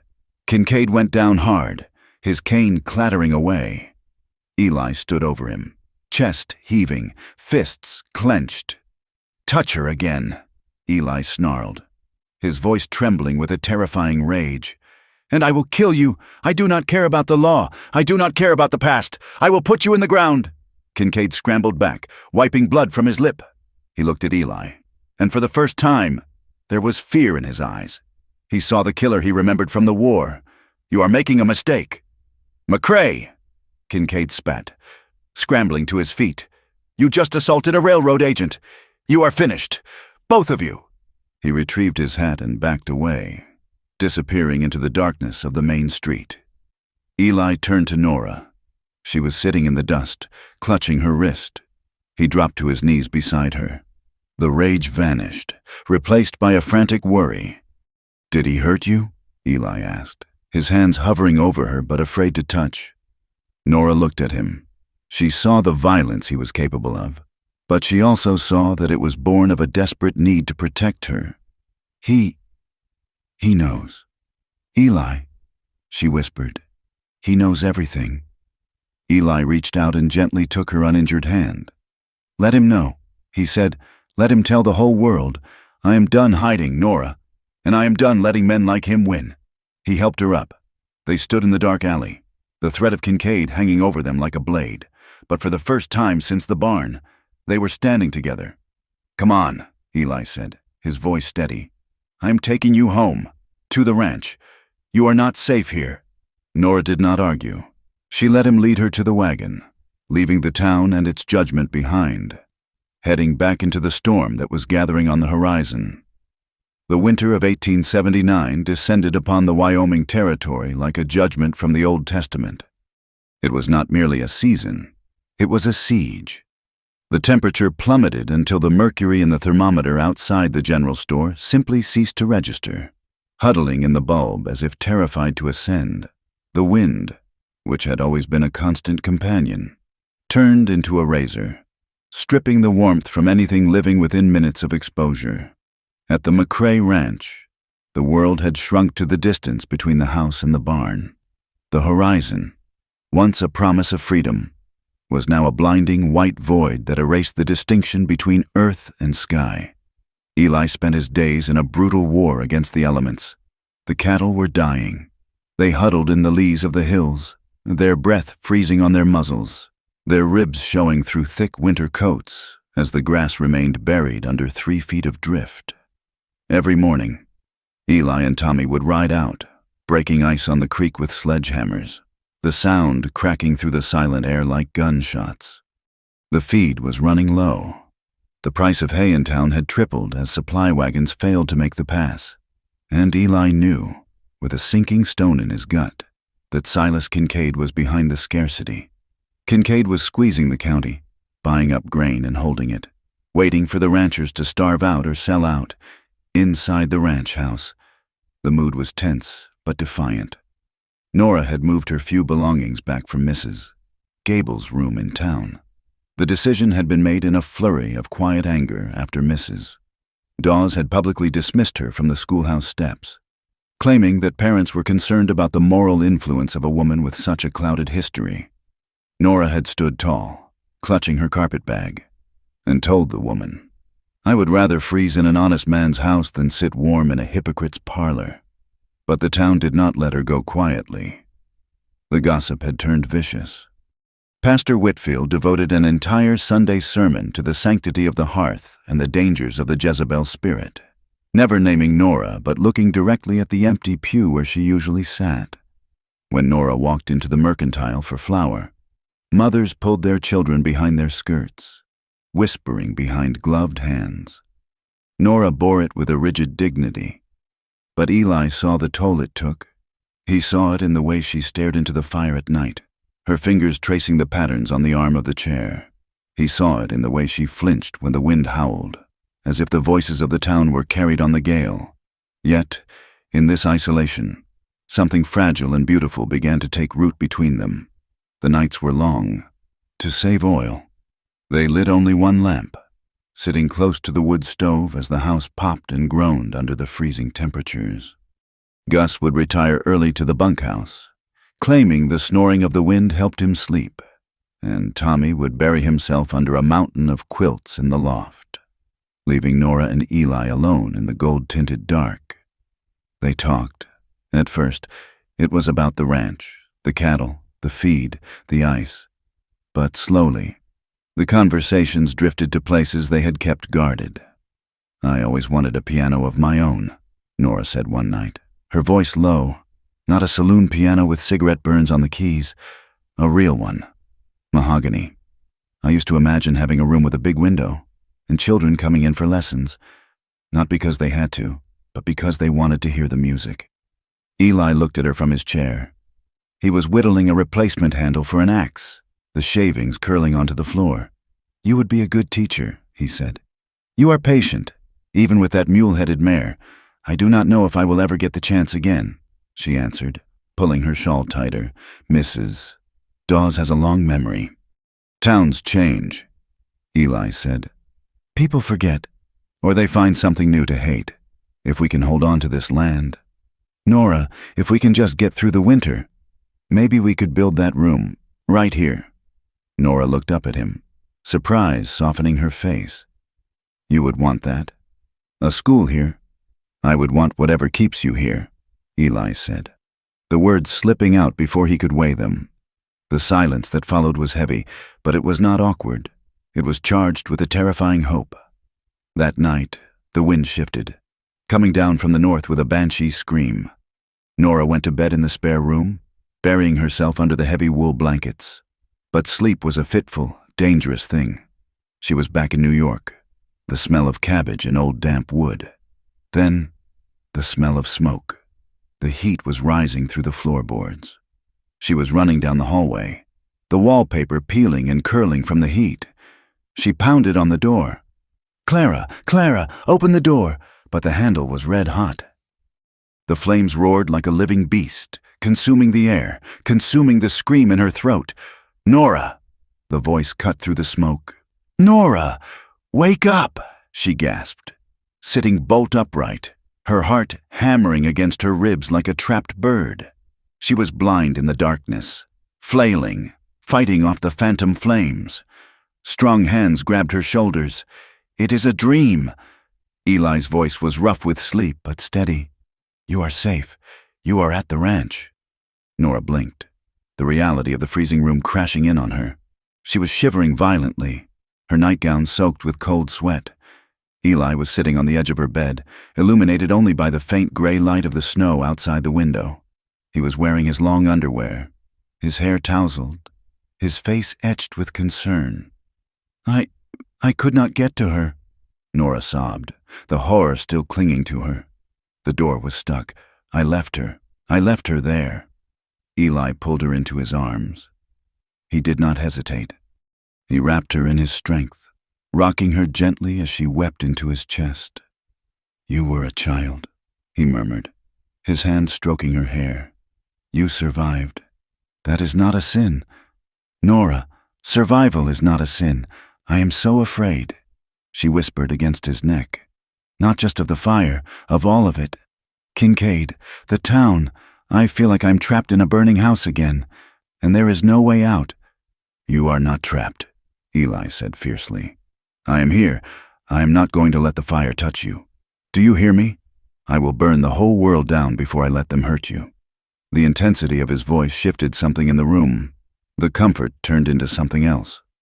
Nora pulled back slightly to look at him. In the shadows, his eyes were dark and searching. She felt the heat of his body through the thin cotton of her gown, a stark contrast to the biting cold of the room. She realized, with a sudden, sharp intake of breath, that he was the only thing in the world that felt solid. "Eli," she breathed. She reached up, her hand cupping his jaw, her thumb brushing the scar. He went still. Then, with a low groan that sounded like it was torn from his chest, he leaned in. His mouth found hers. It was not gentle. It was a kiss born of desperation, of two people standing on the edge of a cliff in a storm. Nora opened to him, her hands clutching his shoulders, pulling him closer. She wanted to disappear into him. She wanted to forget the cold, the debts, the shame. Eli's hands moved over her back, pulling her flush against him. The blanket fell away. The cold air bit at their skin, but the heat between them was a furnace. His mouth moved to her neck, his beard rough against her soft skin, making her gasp. For a moment, she let herself fall. She let herself want him with a hunger that terrified her. But then, a voice from the past whispered in her ear, "That is what you are good for. That is all you are." She stiffened. The shame, deep and ingrained, rose up like bile. Eli felt the change instantly. He froze. He pulled back, his breathing ragged, his forehead resting against hers. "Nora?" he asked, his voice hoarse. I am sorry," she whispered, trembling. Eli moved his hands from her waist to her shoulders, holding her steady but creating space. "Do not apologize," he said firmly. He took a deep breath, fighting for control. Nora could feel the tension in his muscles, the desire radiating off him, but he did not move to close the gap. "I am not them." "Nora," he said, looking her in the eye, "I am not the men who bought you drinks, and I am not Kincaid." He brushed a stray lock of hair from her forehead, his touch impossibly gentle for a man with such rough hands. "I want you," he admitted, the truth stark and vulnerable. "God knows I want you, but I will never take what you do not freely give. Not ever." The tears welled up in Nora's eyes again, but this time they were not from fear. The restraint, the respect in his voice, broke her heart in a way the cruelty never had. It made the ache for him deeper, sharper. "Stay?" she whispered. "Just stay?" Eli nodded. He lay down on top of the quilt, pulling the heavy blankets over both of them. He wrapped his arm around her, pulling her back against his chest. They lay there in the dark, fully clothed but intimately bound. Listening to the wind scream outside, Nora fell asleep to the rhythm of his heartbeat, safe in the eye of the storm. The truce with the world could not last. 2 days later, a group of 4 men rode up to the ranch gate. They were not lawmen, and they were not neighbors. They wore heavy coats and low hats, and their horses were well fed, a luxury few in the valley could afford that winter. Eli was in the south pasture. Gus was in the barn, mending a harness. The men did not knock. They kicked the barn door open. Gus, startled, stood up, clutching a pitchfork. "What is the meaning of this?" The leader, a man with a broken nose and a bowler hat, grinned. "Mr. Kincaid sends his regards. He wants to know when Mr. McCrae plans to settle his account." "Eli is not here," Gus said, backing up. "And you are trespassing." The leader nodded to the man beside him. "Show him the property line. Boys, they beat him. It was efficient and cruel. They knocked the old man down and kicked him in the ribs until he stopped wheezing protests." Tommy, who had been in the loft, shouted and scrambled down the ladder, grabbing a shovel. The big man caught the boy by the collar and slammed him against a stall wall, holding a knife to his throat. "Tell McCrae," the leader said, spitting on the floor near Gus's head. That accidents happen, barns burn down, cattle wander off, and pretty little school teachers, well, the prairie is a lonely place for a woman. They heard hoofbeats then. Eli was coming in at a gallop, having seen the strange horses from the ridge. The men released Tommy and mounted up, meeting Eli in the yard. Eli slid his horse to a halt, his hand already on the rifle in his scabbard. "Get off my land," he snarled. "Just a friendly visit." "McCrae," the leader said, tipping his hat. "Think about the offer. The price goes down every day." They rode off, laughing. Eli rushed into the barn to find Gus groaning on the floor, and Tommy white-faced and shaking. The rage that filled Eli then was cold and black. He helped Gus to the house, his jaw set in a line of granite. He did not say a word, but the look in his eyes frightened Nora more than the storm. "We have to go to the sheriff," Nora said as she bathed the cuts on Gus's face. "The sheriff belongs to Kincaid," Eli said, cleaning his rifle. "There is no law here but what we make." The tension stretched tight over the next week. Supplies ran dangerously low. They were out of coffee, and the flour bin was scraping bottom. "I have to go to town," Nora said one morning. "No," Eli said. "It is too dangerous." "You cannot go," Nora argued. "You have to move the herd to the lower pasture today, or we will lose the calves. Gus cannot ride, and Tommy is not strong enough to do it alone. I will take the mare. I will be quick. I will go straight to the store and back." Eli hesitated. The cattle were indeed in critical condition. If he didn't move them to the windbreak, they would freeze by nightfall. "Take the colt," he said, pulling a heavy revolver from a drawer. "I do not know how to use it," Nora said. "Point and pull," Eli said grimly, "and do not stop for anyone." Nora rode out under a sky the color of bruised iron. The air was still, the calm before another snow. She reached town without incident, bought the flour and coffee, and endured the silent stares of the townspeople. She felt eyes on her back as she left, a prickling sensation that made her kick the mare into a trot.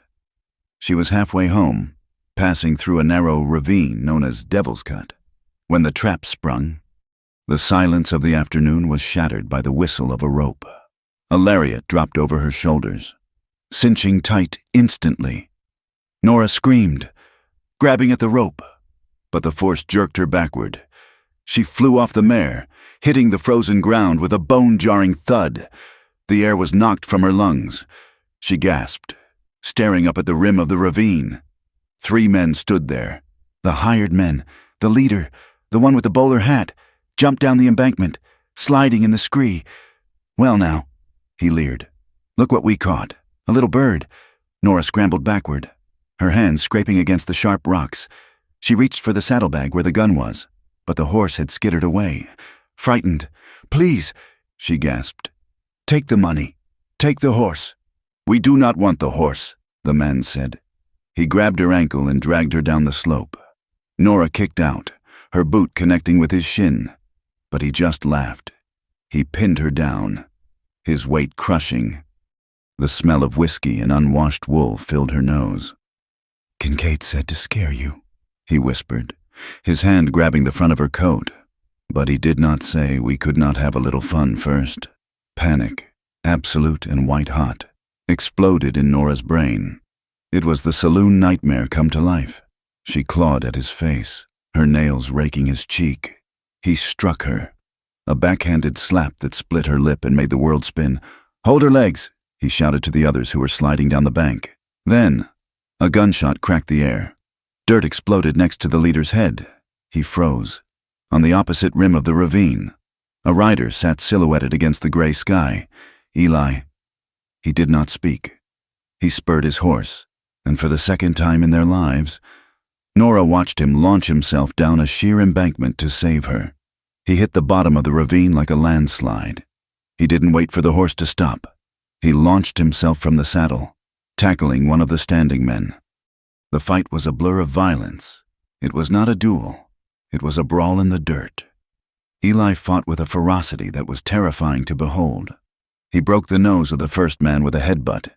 He took a knife slash to the forearm from the second, but didn't seem to feel it, driving his fist into the man's gut until he doubled over. The leader, recovering from his shock, pulled a knife from his boot. He lunged at Eli's back while Eli was engaged with the others. "Eli!" Nora screamed. She grabbed a rock, jagged and heavy with frost. With all her strength, she hurled it. It struck the leader in the shoulder, staggering him just as he was about to strike. Eli spun around. He saw the knife. He saw Nora on the ground. He roared, a sound of pure primal fury. He caught the leader's wrist, twisting it until the bone snapped with a wet crack. The man screamed and dropped the knife. Eli drove a knee into his chest, sending him sprawling into the frozen creek bed. "Get out!" Eli bellowed, standing over them, blood dripping from his arm, his chest heaving. "Tell Kincaid next time I will not stop." The men, broken and bleeding, scrambled up the bank, leaving their horses, running for their lives. Eli stood there for a moment, swaying slightly. Then he turned to Nora. The rage drained out of him instantly, leaving only a desperate terror. He fell to his knees beside her. "Nora," he gasped, reaching for her. She flung herself into his arms. She did not care about the blood. She did not care about the pain in her face. She buried her face in his neck, sobbing uncontrollably. "I have you," he repeated, rocking her back and forth on the cold ground. "I have you." The ride back to the ranch was slow. Nora sat in front of Eli on his horse, his arms wrapped tight around her, shielding her from the wind and the world. When they got inside, the house was warm. Gus took one look at them, Eli's bleeding arm, Nora's swollen lip, and took the horses without a word. Nora led Eli to the kitchen chair. Her hands were shaking, but she forced them to be steady. She pumped water into a basin and brought a clean cloth. "Take off your shirt," she said softly. Eli winced as he peeled the flannel off. The knife cut on his forearm was deep and ugly, welling with dark blood. His ribs were bruising already from where he had been kicked. Nora dipped the cloth in the water. She began to wash the blood away. The water turned pink in the basin. She touched his skin with a reverence that made her throat ache. This body, this scarred, battered body, had stood between her and the abyss. He watched her face as she worked. He reached up with his uninjured hand and gently touched her swollen lip. "I should have killed them," he said quietly. "No," Nora whispered. "No more death." She finished bandaging his arm. She looked at him, standing between his knees. The adrenaline was fading, leaving behind a raw, exposed nerve. "You came for me," she said. "Always," Eli answered. The air in the room changed. It became heavy, thick with the realization that they had almost lost everything. The fear of death is a powerful aphrodisiac, stripping away the trivial and leaving only the essential truth. We are here, we are alive, and we are together. Nora dropped the bloody cloth into the basin. She did not step back.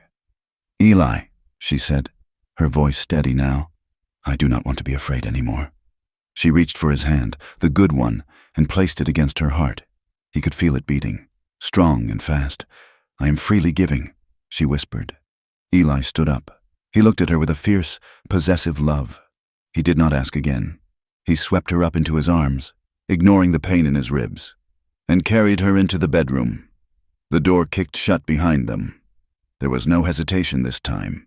The clothes were shed with frantic hands, barriers of wool and cotton falling away to reveal skin that hungered for contact. When they finally lay together under the heavy quilts, it was not just an act of pleasure. It was a reclaiming. Nora traced the scars on his chest with her lips. Eli worshipped the softness of her skin with his hands. They moved together with a desperate, rhythmic urgency, trying to merge into a single entity that the world could not hurt. When Eli entered her, Nora cried out, not in pain, but in a sudden, overwhelming release. The shame she had carried for years, the belief that she was dirty, that she was used goods, it burned away in the heat of his love. He looked at her not as a conquest, but as a miracle. They clung to each other as the climax took them. A shuddering, earth-shattering wave that left them gasping, tangled together in the sheets, sweat cooling on their skin. They lay in the aftermath, the silence of the room profound. Nora rested her head on his shoulder, her hand flat on his chest. She felt clean. She felt whole. Morning came too soon. It brought with it a blinding white sun and the harsh reality of their situation. Gus came to the door at dawn. He looked grim. "Eli," he called out, "you best come see this?" Eli dressed quickly, kissing Nora on the forehead before he left the room. He went out to the porch. A deputy from town was there, sitting on a horse, looking uncomfortable. "Mr. McCrae," the deputy said. "What is it, Jim?" Eli asked, leaning against the post, favoring his bad arm. "Kincaid was at the sheriff's office this morning," the deputy said, refusing to meet Eli's eyes. "He says you attacked 3 of his employees, says you jumped them on the road and tried to kill them." Eli laughed, a dry, bitter sound. "Did he mention they were assaulting Miss Bennett?" "He says that is a lie," the deputy said. "He says she lured them there. Says she is a woman of loose morals who tried to solicit them. And when they refused, you jumped them to rob them." Eli's hands clenched into fists. "That is a lie, Jim. And you know it." The deputy shrugged. "I know Kincaid owns the judge. And the sheriff? There is talk of a warrant, Eli, for attempted murder." He turned his horse. "I suggest you get your affairs in order." Eli watched him ride away. He turned back to the house. Nora was standing in the doorway, wrapped in a blanket. She had heard everything. "They are going to come for you," she said, her face pale. "Let them come," Eli said, walking to her. "But the town," she whispered, "they will believe him. They already think I am. They think I am a whore, Eli, and now they think you are a madman." Eli took her face in his hands. "It does not matter what they think," he said. "We know the truth, and I am not running. Not this time." He looked out at the frozen plains, at the storm clouds gathering again in the west. "We stand our ground. Nora, we stand our ground." The warrant arrived 2 days later, carried not by a faceless deputy, but by Sheriff Haynes himself. He rode up the lane with his hat pulled low, his eyes fixed on the pommel of his saddle as if he could not bear to look at the house. Behind him rode 2 other men, their badges glinting dull silver in the flat, gray light of a prairie noon. Eli was chopping wood by the side of the house. He did not stop when he heard the hooves. He swung the axe with a rhythmic, powerful cadence, splitting the logs cleanly, the sound echoing like a heartbeat against the silence of the snow-covered fields. Nora stood on the porch, a shawl wrapped tight around her shoulders. Her hands gripped the rough railing until her knuckles turned the color of old bone. She knew what this was. Kincaid moved with the speed of a man who knew that delay was the enemy of profit. Sheriff Haynes pulled his horse up. He was a good man, or had been once, before the railroad money started flowing through the county like whiskey at a wake. "Eli," the sheriff said, his voice heavy. Eli drove the axe into the chopping block and left it there, the handle quivering. He turned, wiping sweat from his brow with the back of his glove. "Sheriff," Eli said, "you are a long way from your stove. I have a paper." "Eli," Haynes said, tapping his breast pocket. "Judge issued it this morning. Assault with intent to kill, and Mr. Kincaid has filed for foreclosure. Says the bank transferred the deed yesterday." Nora stepped off the porch, the snow crunching under her boots. "That is a lie," she cried, her voice ringing out in the cold air. "It was self-defense. They attacked me." The sheriff looked at her, then back to Eli. He looked pained. "I have to take you in. Eli, Kincaid is pushing hard. He wants you in the county jail until the circuit judge gets here on Thursday." Eli looked at the handcuffs hanging from the sheriff's belt. He looked at the open range, the line of trees by the creek where he could disappear in 10 minutes if he took the bay horse. He knew the trails. He knew the caves in the foothills. He could run, but running meant admitting he was the outlaw Kincaid said he was. Running meant leaving Nora alone to face the wolves. "I am not running," Eli said quietly. He walked forward, extending his wrists. "Eli, no!" Nora rushed forward, grabbing his arm. "You cannot go with them. Kincaid will have you killed in that cell." Eli stopped. He looked down at her, his eyes fierce and tender. "If I run, they win," he said. "If I run, every lie they told about you and me becomes the truth. I will not give them that." He turned to the sheriff. "I'm coming in, Haynes, but you tell Kincaid if anything happens to this ranch, or the people on it, while I am gone. There is not a jail cell in this territory that will hold me." The sheriff nodded, stepping down to click the iron cuffs around Eli's wrists. The sound was small, metallic, and final. Nora watched through a blur of tears as they hoisted Eli onto his horse. His hands were bound in front of him. He looked back at her once, his jaw set, his gaze burning a promise into her soul. Then they turned and rode away, a dark procession moving slowly across the blinding white snow, leaving a silence behind them that felt loud enough to shatter glass. The ranch felt like a tomb without him. The days that followed were a blur of gray misery. The physical work did not stop. Cattle still needed hay. The ice still needed breaking, but the spirit had gone out of the place. Gus moved around with a limp that seemed more pronounced, his face a mask of helpless fury. He muttered constantly about railroad thieves and carpetbaggers, his hands trembling as he rolled his cigarettes. Tommy looked lost. He did his chores with a mechanical dullness, looking at the empty chair at the head of the table every night as if expecting Eli to materialize. But it was the nights that nearly broke Nora. She lay in her bed, the cold seeping through the walls, and the absence of Eli was a physical ache. She missed the heat of his body. Yes, but more than that, she missed the safety of his presence. The house creaked and groaned, and every sound sounded like Kincaid's men returning to finish what they had started. Fear gnawed at her. It whispered that she was foolish, that she was ruined, that she should pack her carpetbag and flee back east to the anonymity of the slums. But then she would remember the look on Eli's face when he stood in the ravine. She would remember the scars on his back and the gentleness of his hands. He had stayed for her. He was sitting in a freezing cell for her.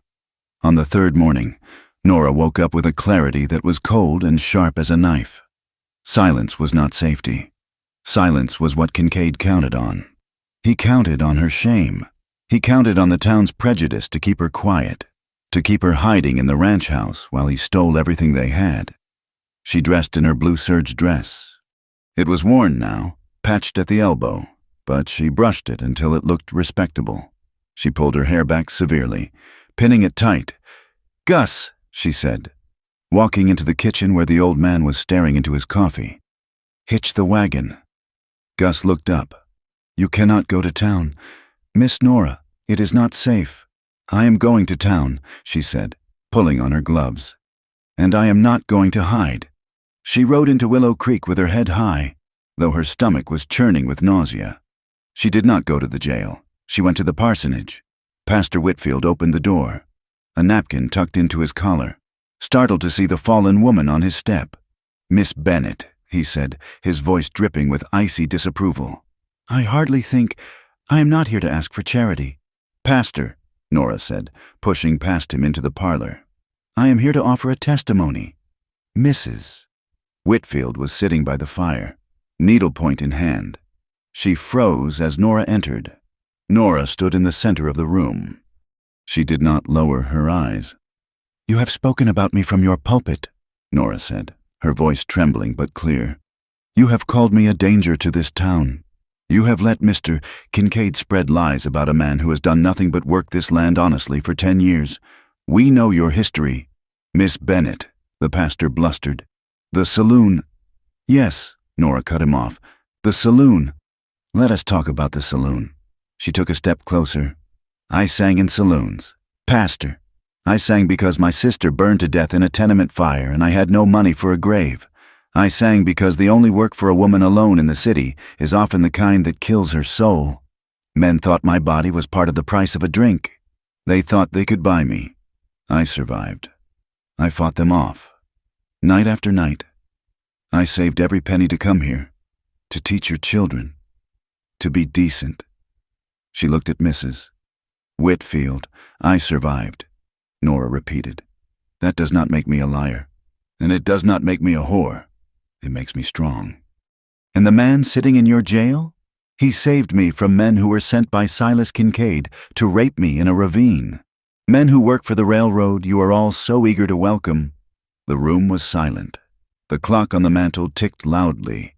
Mrs. Whitfield lowered her needlepoint. She looked at Nora, really looked at her, and for the first time, the judgment in her eyes wavered. She saw the worn dress, the raw hands, the fierce, desperate dignity. "Is this true, Mrs.?" Whitfield asked softly. "About the men in the ravine?" Nora held her gaze. "As God is my witness." Nora did not stop at the parsonage. She went to the dry goods store. She went to the blacksmith.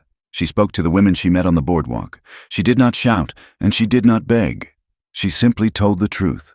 She laid her shame out in the open, exposing the scars of her past, and in doing so, she took away the power Kincaid held over her. It was humiliating, to see the shock on their faces, to say the words aloud, but it was also liberating. The secret was out. Kincaid could not blackmail her with what she had already confessed. By evening, the mood in Willow Creek had shifted. It was not a tidal wave, but it was a ripple. Women who knew the fear of men's tempers looked at her with a new, quiet understanding. Men who had borrowed money from Kincaid and felt the squeeze of his rates began to wonder if the polished gentleman was quite as honest as his suit implied. The day of the hearing dawned with a sky the color of a bruise. The county courthouse was a small, stifling box of a building.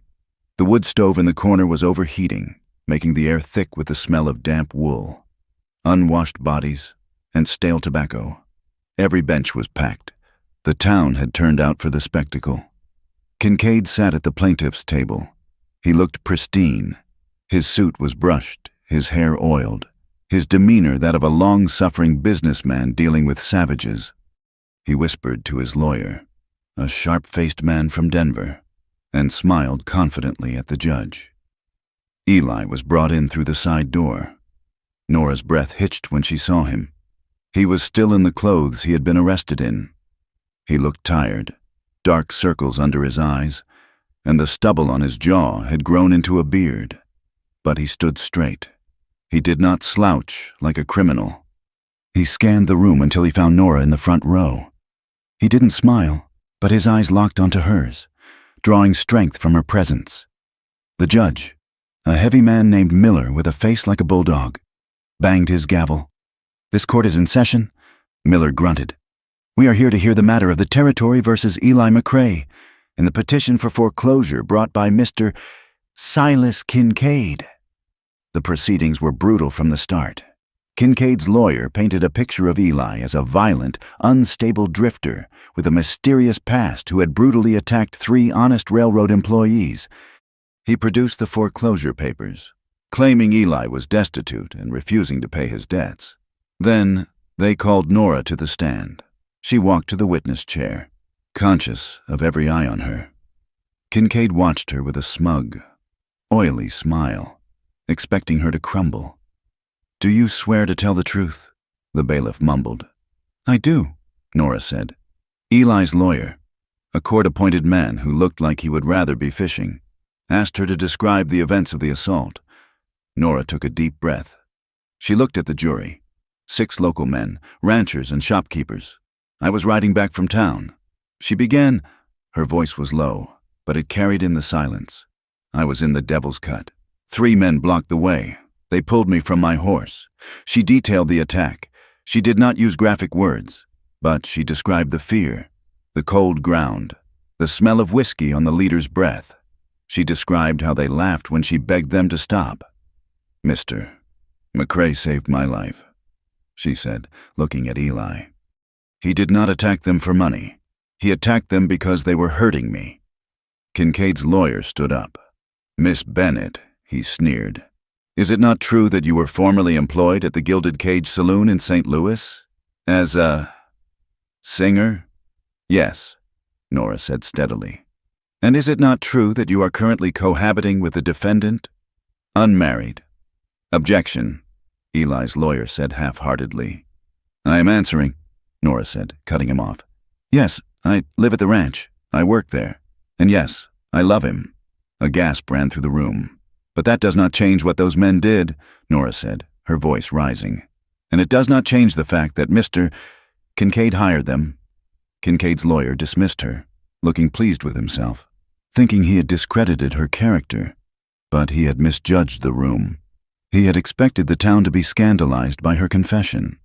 Instead, they were uncomfortable. They saw a woman defending her life, not a seductress. Then, against all advice, Eli stood up. "I want to speak," he said. The judge frowned. "You do not have to. Son, I want to." Eli walked to the stand.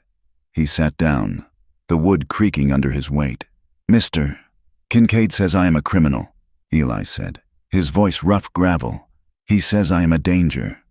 Well, I am going to tell you the truth." He looked at Kincaid. "I rode with the Red River Gang in '65. I was young, angry, and stupid. We stole cattle. We raided farms. The crowd murmured." Kincaid looked triumphant. This was the confession he wanted. "But I left," Eli continued. "I left the night Silas Kincaid ordered the shooting of a 17-year-old boy during a raid near the border." Kincaid's smile vanished. He sat up straight. "That boy had a shotgun." Eli said to the jury, "He was defending his home." Kincaid laughed when he died. "I walked away that night. I came here. I worked every acre of my land with my own hands. I paid for every cow. I have lived clean for 10 years trying to make up for the sins of my youth." He leaned forward, gripping the rail of the witness box. "I will not lie to keep what I have got. I am an outlaw, by the letter of the law. But I will not let a man like Kincaid take my home with lies. Neither. He sent those men. He bought the banknote to squeeze me out because the railroad wants the water rights. He is not a businessman. He is a thief in a silk suit." "Lies!" Kincaid shouted, jumping up. "This man is a murderer and a liar." The courtroom erupted into shouting. The judge banged his gavel furiously. "Order! Order! In the chaos!" Eli's lawyer whispered something to the judge. The judge pointed to the back of the room. "I want to hear from the men who were attacked," he shouted. "One of Kincaid's hired men, the one with the broken arm and a sling, was sitting in the back row." He looked pale. He had been listening to the murmurs of the townspeople. He saw the way the sheriff was looking at Kincaid. He realized the wind was changing. He stood up slowly. "Your Honor," the man said, his voice shaking. "State your name," the judge barked. "Billings, sir, Mr. Billings. Did Eli McCrae attack you unprovoked?" Billings looked at Kincaid. Kincaid's eyes were murderous, promising retribution. Then he looked at Eli, who sat calm and stoic. He looked at Nora, who watched him with a pleading intensity. Billings looked at the floor. "No, sir," he mumbled. "Speak up." "No, sir," Billings said louder. We were sent to scare the woman. Mr. Kincaid said to make sure she knew her place, to push her a little. McCrae, he just jumped us." The courtroom exploded. This time, the gavel could not stop it. "Perjury!" Kincaid screamed. "He has been bought." The judge stood up, his face red. "Sheriff, detain Mr. Kincaid." Kincaid looked around. He saw the anger in the faces of the farmers and ranchers. He saw the trap closing. He did not wait for the handcuffs. He grabbed the heavy leather satchel on the table, the one containing the deeds, the foreclosure papers, and the forged railroad contracts. And he ran. He shoved his own lawyer aside and bolted for the side door. "Stop him!" the sheriff shouted. Eli did not wait for the sheriff. He leaped over the railing of the witness box. He barreled through the crowd, shoving aside the bailiff who tried to grab him. He burst out the side door into the blinding sunlight of the street. Kincaid was scrambling onto his horse. The satchel clutched to his chest. He saw Eli coming and panicked. He fumbled inside his coat. He drew a small, nickel-plated revolver. "Eli!" Nora screamed. Running out the door behind him, Kincaid fired. The shot went wild, kicking up dirt at Eli's feet. Eli did not stop. He lunged for the horse's bridle. Kincaid kicked the horse, wheeling it around. The animal reared, terrified by the shouting and the gunshot. Kincaid fired again. This time, the bullet found a mark. Gus, who had been waiting by the wagon with the team, had run into the street when the commotion started. He grunted, spinning around as the bullet took him in the shoulder. He fell to the dusty ground. "Gus!" Eli roared. The street turned into chaos. People were diving for cover behind water troughs and barrels. Kincaid tried to spur the horse, but the satchel slipped from his grip. It hit the ground, the clasp bursting open. Papers, hundreds of them, exploded into the air, caught by the relentless prairie wind. Kincaid looked down at the papers. His leverage, his power, scattering like dirty snow. He raised the gun toward Eli, his face twisted in a rictus of hate. "Drop it!" Sheriff Haynes shouted, stepping out of the courthouse, his rifle raised. Kincaid swung the pistol toward the sheriff. Haynes fired. The crack of the rifle was deafening. Kincaid jerked back as if pulled by a rope. The bullet shattered his upper arm. He dropped the pistol and tumbled from the saddle, hitting the dirt with a heavy thud.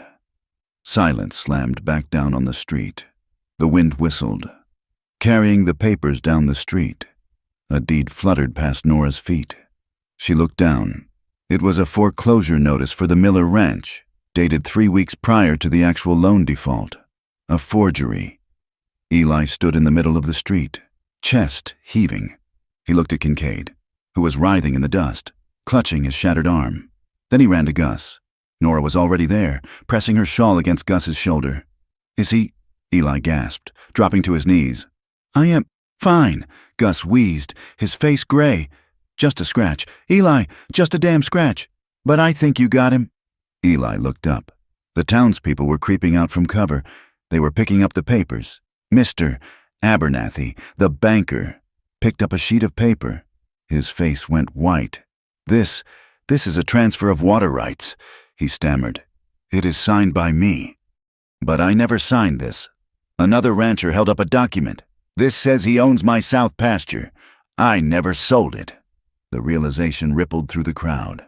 The awe of Kincaid's wealth, the fear of his influence, evaporated, replaced by the cold anger of people who realized they had been played. Sheriff Haynes walked over to Kincaid. He kicked the pistol away. "Get the doc." Haynes ordered a bystander. "Then get a rope. We are going to tie this son of a bitch to the jail bed until the marshal gets here." He looked at Eli. "You are free to go." "Eli, I think we have seen enough." Eli did not answer. He looked at Nora. She was kneeling in the bloody dust, her hands pressed to Gus's wound, her hair coming loose from its pins. She looked up at him. There was blood on her dress, dust on her face, and tears in her eyes. But she was smiling. A small, trembling, exhausted smile. "It is over," she whispered. Eli reached out and took her hand, his bloody fingers interlacing with hers. The wind blew, scattering the lies of Silas Kincaid across the prairie, leaving only the truth standing in the muddy street. The departure of Silas Kincaid from Willow Creek was not the triumphant procession of a conquered king, but the shuffling exit of a common thief. 2 federal marshals, summoned by telegram from the capital, arrived to chain him to the seat of a buckboard wagon. He looked smaller without his fine coat, his arm in a sling, his face gray with pain and the sudden, crushing realization of his own ruin. He did not look at Eli or Nora as the wagon rolled out of town, its wheels churning the same mud he had tried to claim as his kingdom. But his departure did not magically repair the fences he had cut or refill the grain bins he had emptied. The victory, as it turned out, was heavy. The McCrae Ranch bore the scars of the winter's siege. The main house, once a fortress against the cold, now showed its wounds in the harsh light of early spring. There were burn marks on the corner beam where one of Kincaid's men had tried to set a torch before fleeing. The front door, kicked in during the raid, was patched with mismatched pine planks that stood out like a bandage on weathered skin. The corrals leaned drunkenly where posts had been sawed through. And then there was Gus. The old ranch hand survived the bullet to his shoulder, but the lead had taken something vital from him. He moved slower now, a hitch in his step that had not been there before. He could no longer lift a saddle with one hand or swing a hammer with the easy rhythm of a younger man. He spent more time on the porch, whittling and watching the horizon with eyes that had lost some of their spark. He was alive, but he was diminished, a living tally of the cost of their survival. The legal resolution was equally scarred. Eli stood before Judge Miller 3 weeks after the shootout. The courtroom was empty this time, save for the clerk and Nora, who sat in the back row, her hands clasped tight in her lap. Judge Miller adjusted his spectacles and looked down at Eli. "You put this court in a difficult position.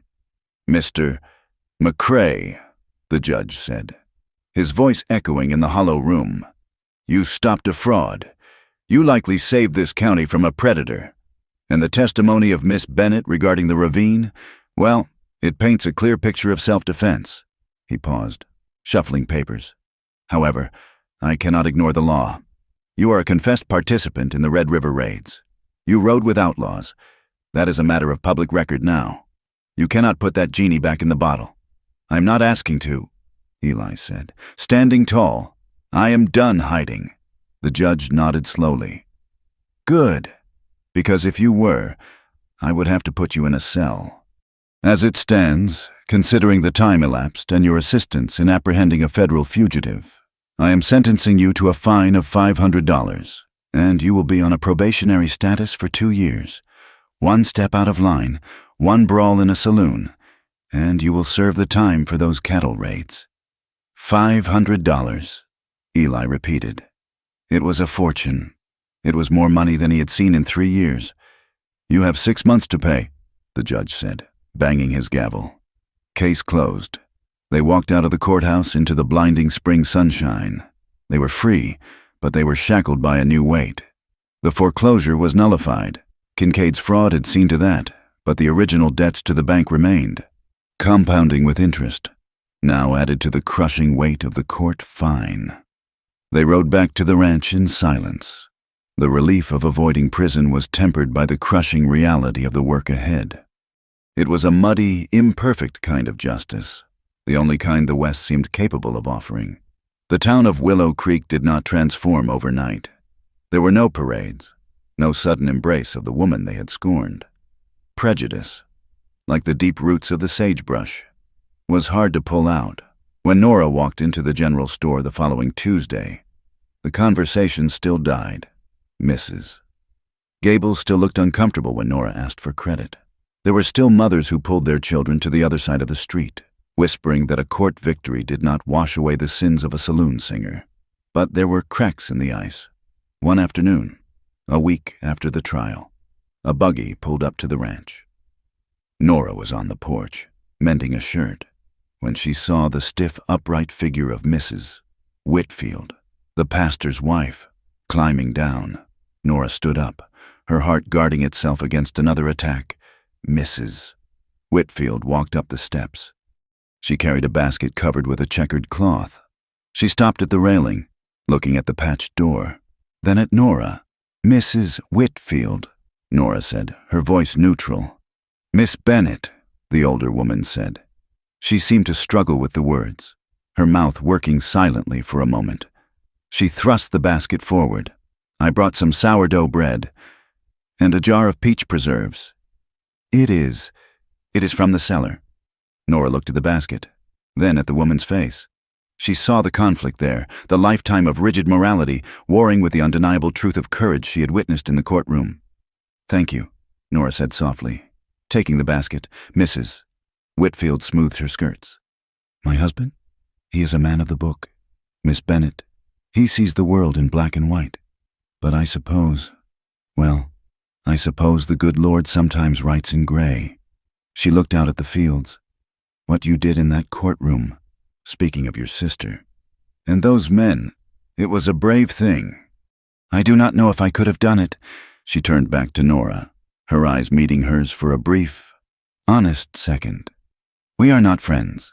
Miss Bennett, I cannot promise you that the ladies' circle will welcome you next week, but you are a neighbor, and you are safe here." "Thank you," Nora repeated, her throat tight. "That means a great deal." Mrs.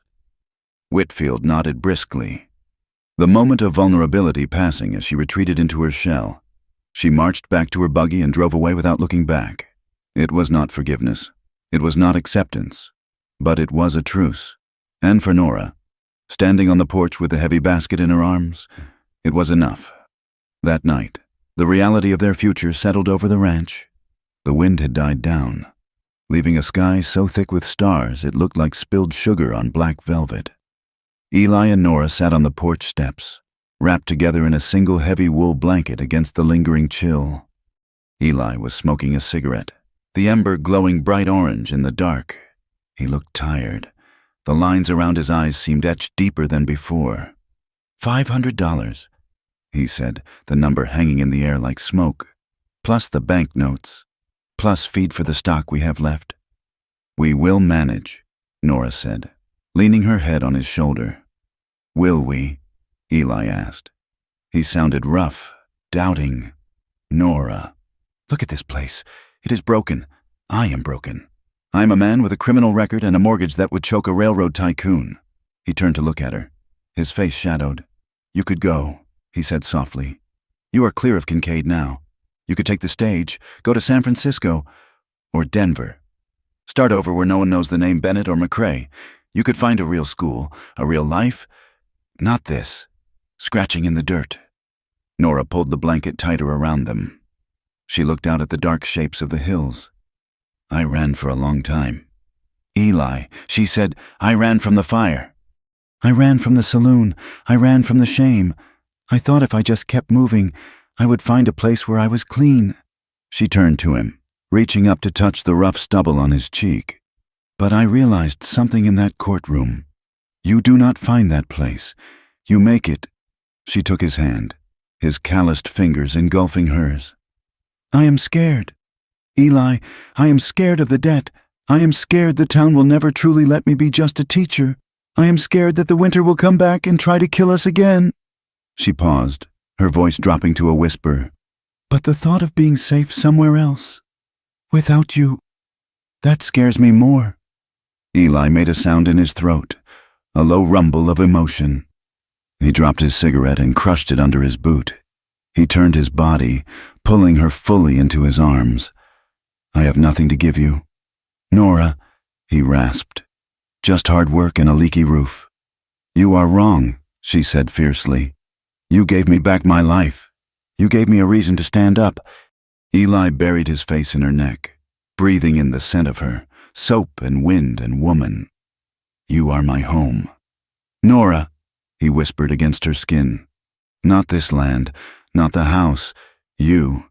If the bank takes the ranch tomorrow, if the sheriff comes back, as long as you are standing there, I am home. The admission cracked the last of the distance between them, in the cold dark, under the vast indifference of the western sky. They held on to each other with a desperate, terrifying hope. They made a silent pact, sealed not with paper and ink, but with the warmth of their bodies. They would face the drought, the debt, and the gossip, but they would face it together. The spring unfolded slowly, a reluctant blooming. The work was endless. They spent days riding the fence line, repairing the damage Kincaid's men had done. Nora learned to stretch wire, her hands growing as tough and scarred as Eli's. She learned to ride the range not as a passenger, but as a partner, spotting strays and checking water holes. They diversified. It was Nora's idea. Cattle are a gamble. She said one night over beans and cornbread, if the market drops, we starve. We need something else. They used the last of their savings to buy 3 dairy cows and a flock of chickens. It was small, humble work, but it brought in coin. Nora sold eggs and butter in town. She stood behind her stall on market day, chin high, daring anyone to sneer. Few did. The quality of her butter spoke louder than the rumors. But the real victory came in the storage room. It was a small shed attached to the side of the barn, filled with rusted tools and old tack. Nora spent 2 weeks clearing it out. She scrubbed the floors with lye until the wood was white. She dragged in rough-hewn benches that Eli built from scrap lumber. She painted a piece of flat wood with lampblack to make a chalkboard. She put up a small sign, Willow Creek Day School. At first, no one came, but then Mrs. Miller, whose husband had nearly lost his ranch to Kincaid's forged papers, brought her 2 sons. They need to learn their letters. Mrs. Miller said, looking at the ground. And the town school? Well, Mrs. Dawes is harsh with the boys. Then, A few days later, a Mexican family who worked as hands on the Circle T brought their daughter. By the end of the month, Nora had 6 students. One evening, late in May, Eli came back from the pasture. He was covered in dust, exhausted to his bones. He heard singing coming from the shed. He stopped. It was not the sultry, smoky ballad of the saloon. It was a children's song, bright and simple. All things bright and beautiful, all creatures great and small. Eli walked to the doorway and looked in. The room was lit by the golden light of the late afternoon sun. Nora sat on a stool in front of the children. She was wearing a simple calico dress, her hair escaping its pins. She was laughing as she led them in the verse, her hands moving in the air to mark the time. The children watched her with adoring eyes. They did not see a fallen woman. They did not see a saloon singer. They saw a teacher. Eli leaned against the doorframe, a lump forming in his throat. He remembered the night he had pulled her from the flood, shivering and broken. He remembered the way she had looked in the barn, confessing her shame. And now, she was filling this dusty shed with light. Nora looked up and saw him. Her smile faltered for a second, then widened, becoming radiant. She did not stop singing. She sang the last line, looking directly at him, her eyes shining with pride and love. The Lord God made them all. Eli tipped his hat, a silent tribute to the strongest woman he had ever known, and walked back to the house, his heart fuller than it had been in 20 years. Their life together settled into a rhythm that was as natural as the seasons. The romantic tension that had defined their early days did not vanish. It deepened. It matured into a profound, unspoken language of intimacy. After the long, grueling days, when the sun dipped below the peaks and the house went quiet, they found their refuge. They would lie in the big bed in the corner room. Eli had moved his things in weeks ago, defying the town's whispers, and simply hold each other. It was in these moments that the masks fell away completely. Nora, so fierce and guarded in public, would soften against him. She would trace the line of the bullet scar on his jaw, her fingers cool and healing. She would press her face into his chest, letting out the breath she had been holding all day.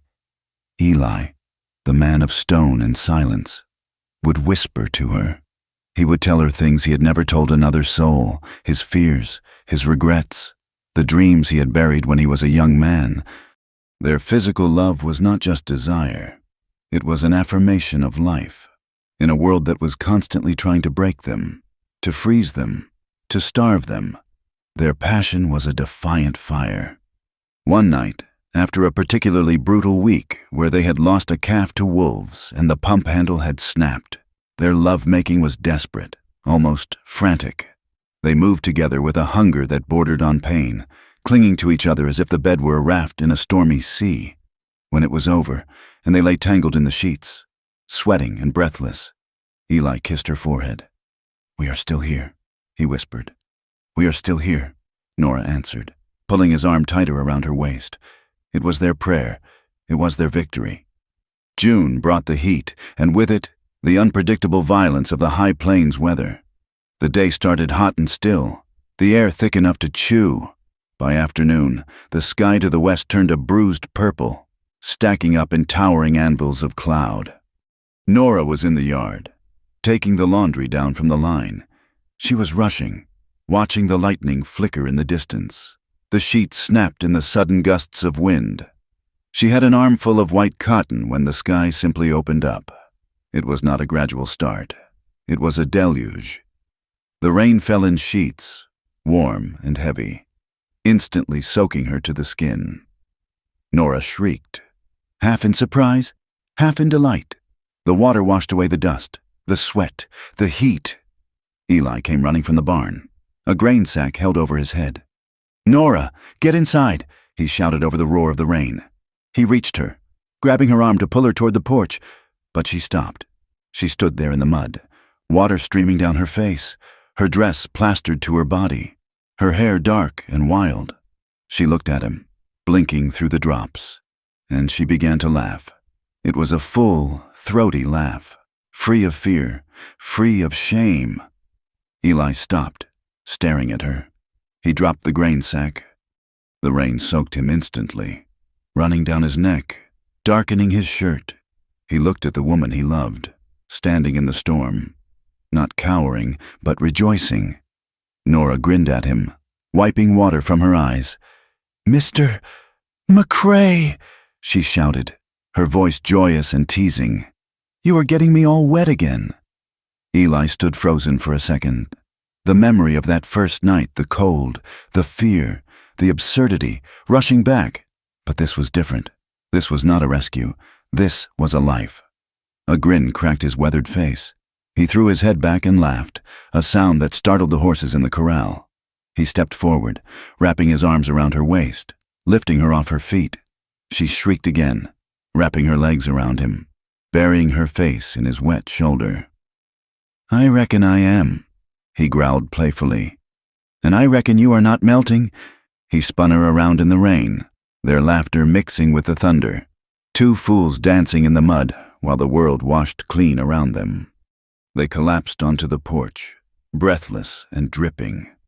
They stood in the doorway, arm in arm, looking out at the storm. The rain hammered the thirsty earth, turning the dust to mud, filling the creek beds, promising grass for the cattle and life for the valley. Nora leaned her head against Eli's chest.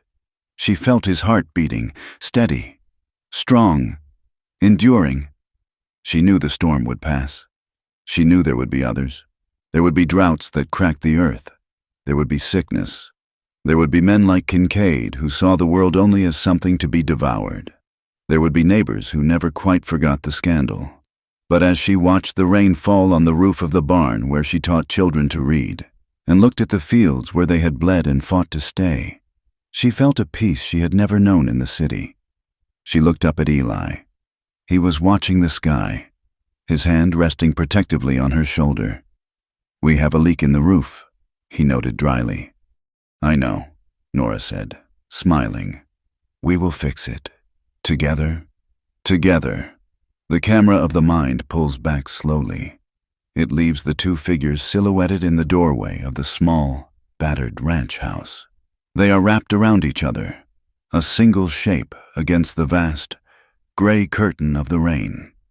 The house stands alone on the immense, rolling prairie, a tiny speck of warmth in a wild, unforgiving landscape.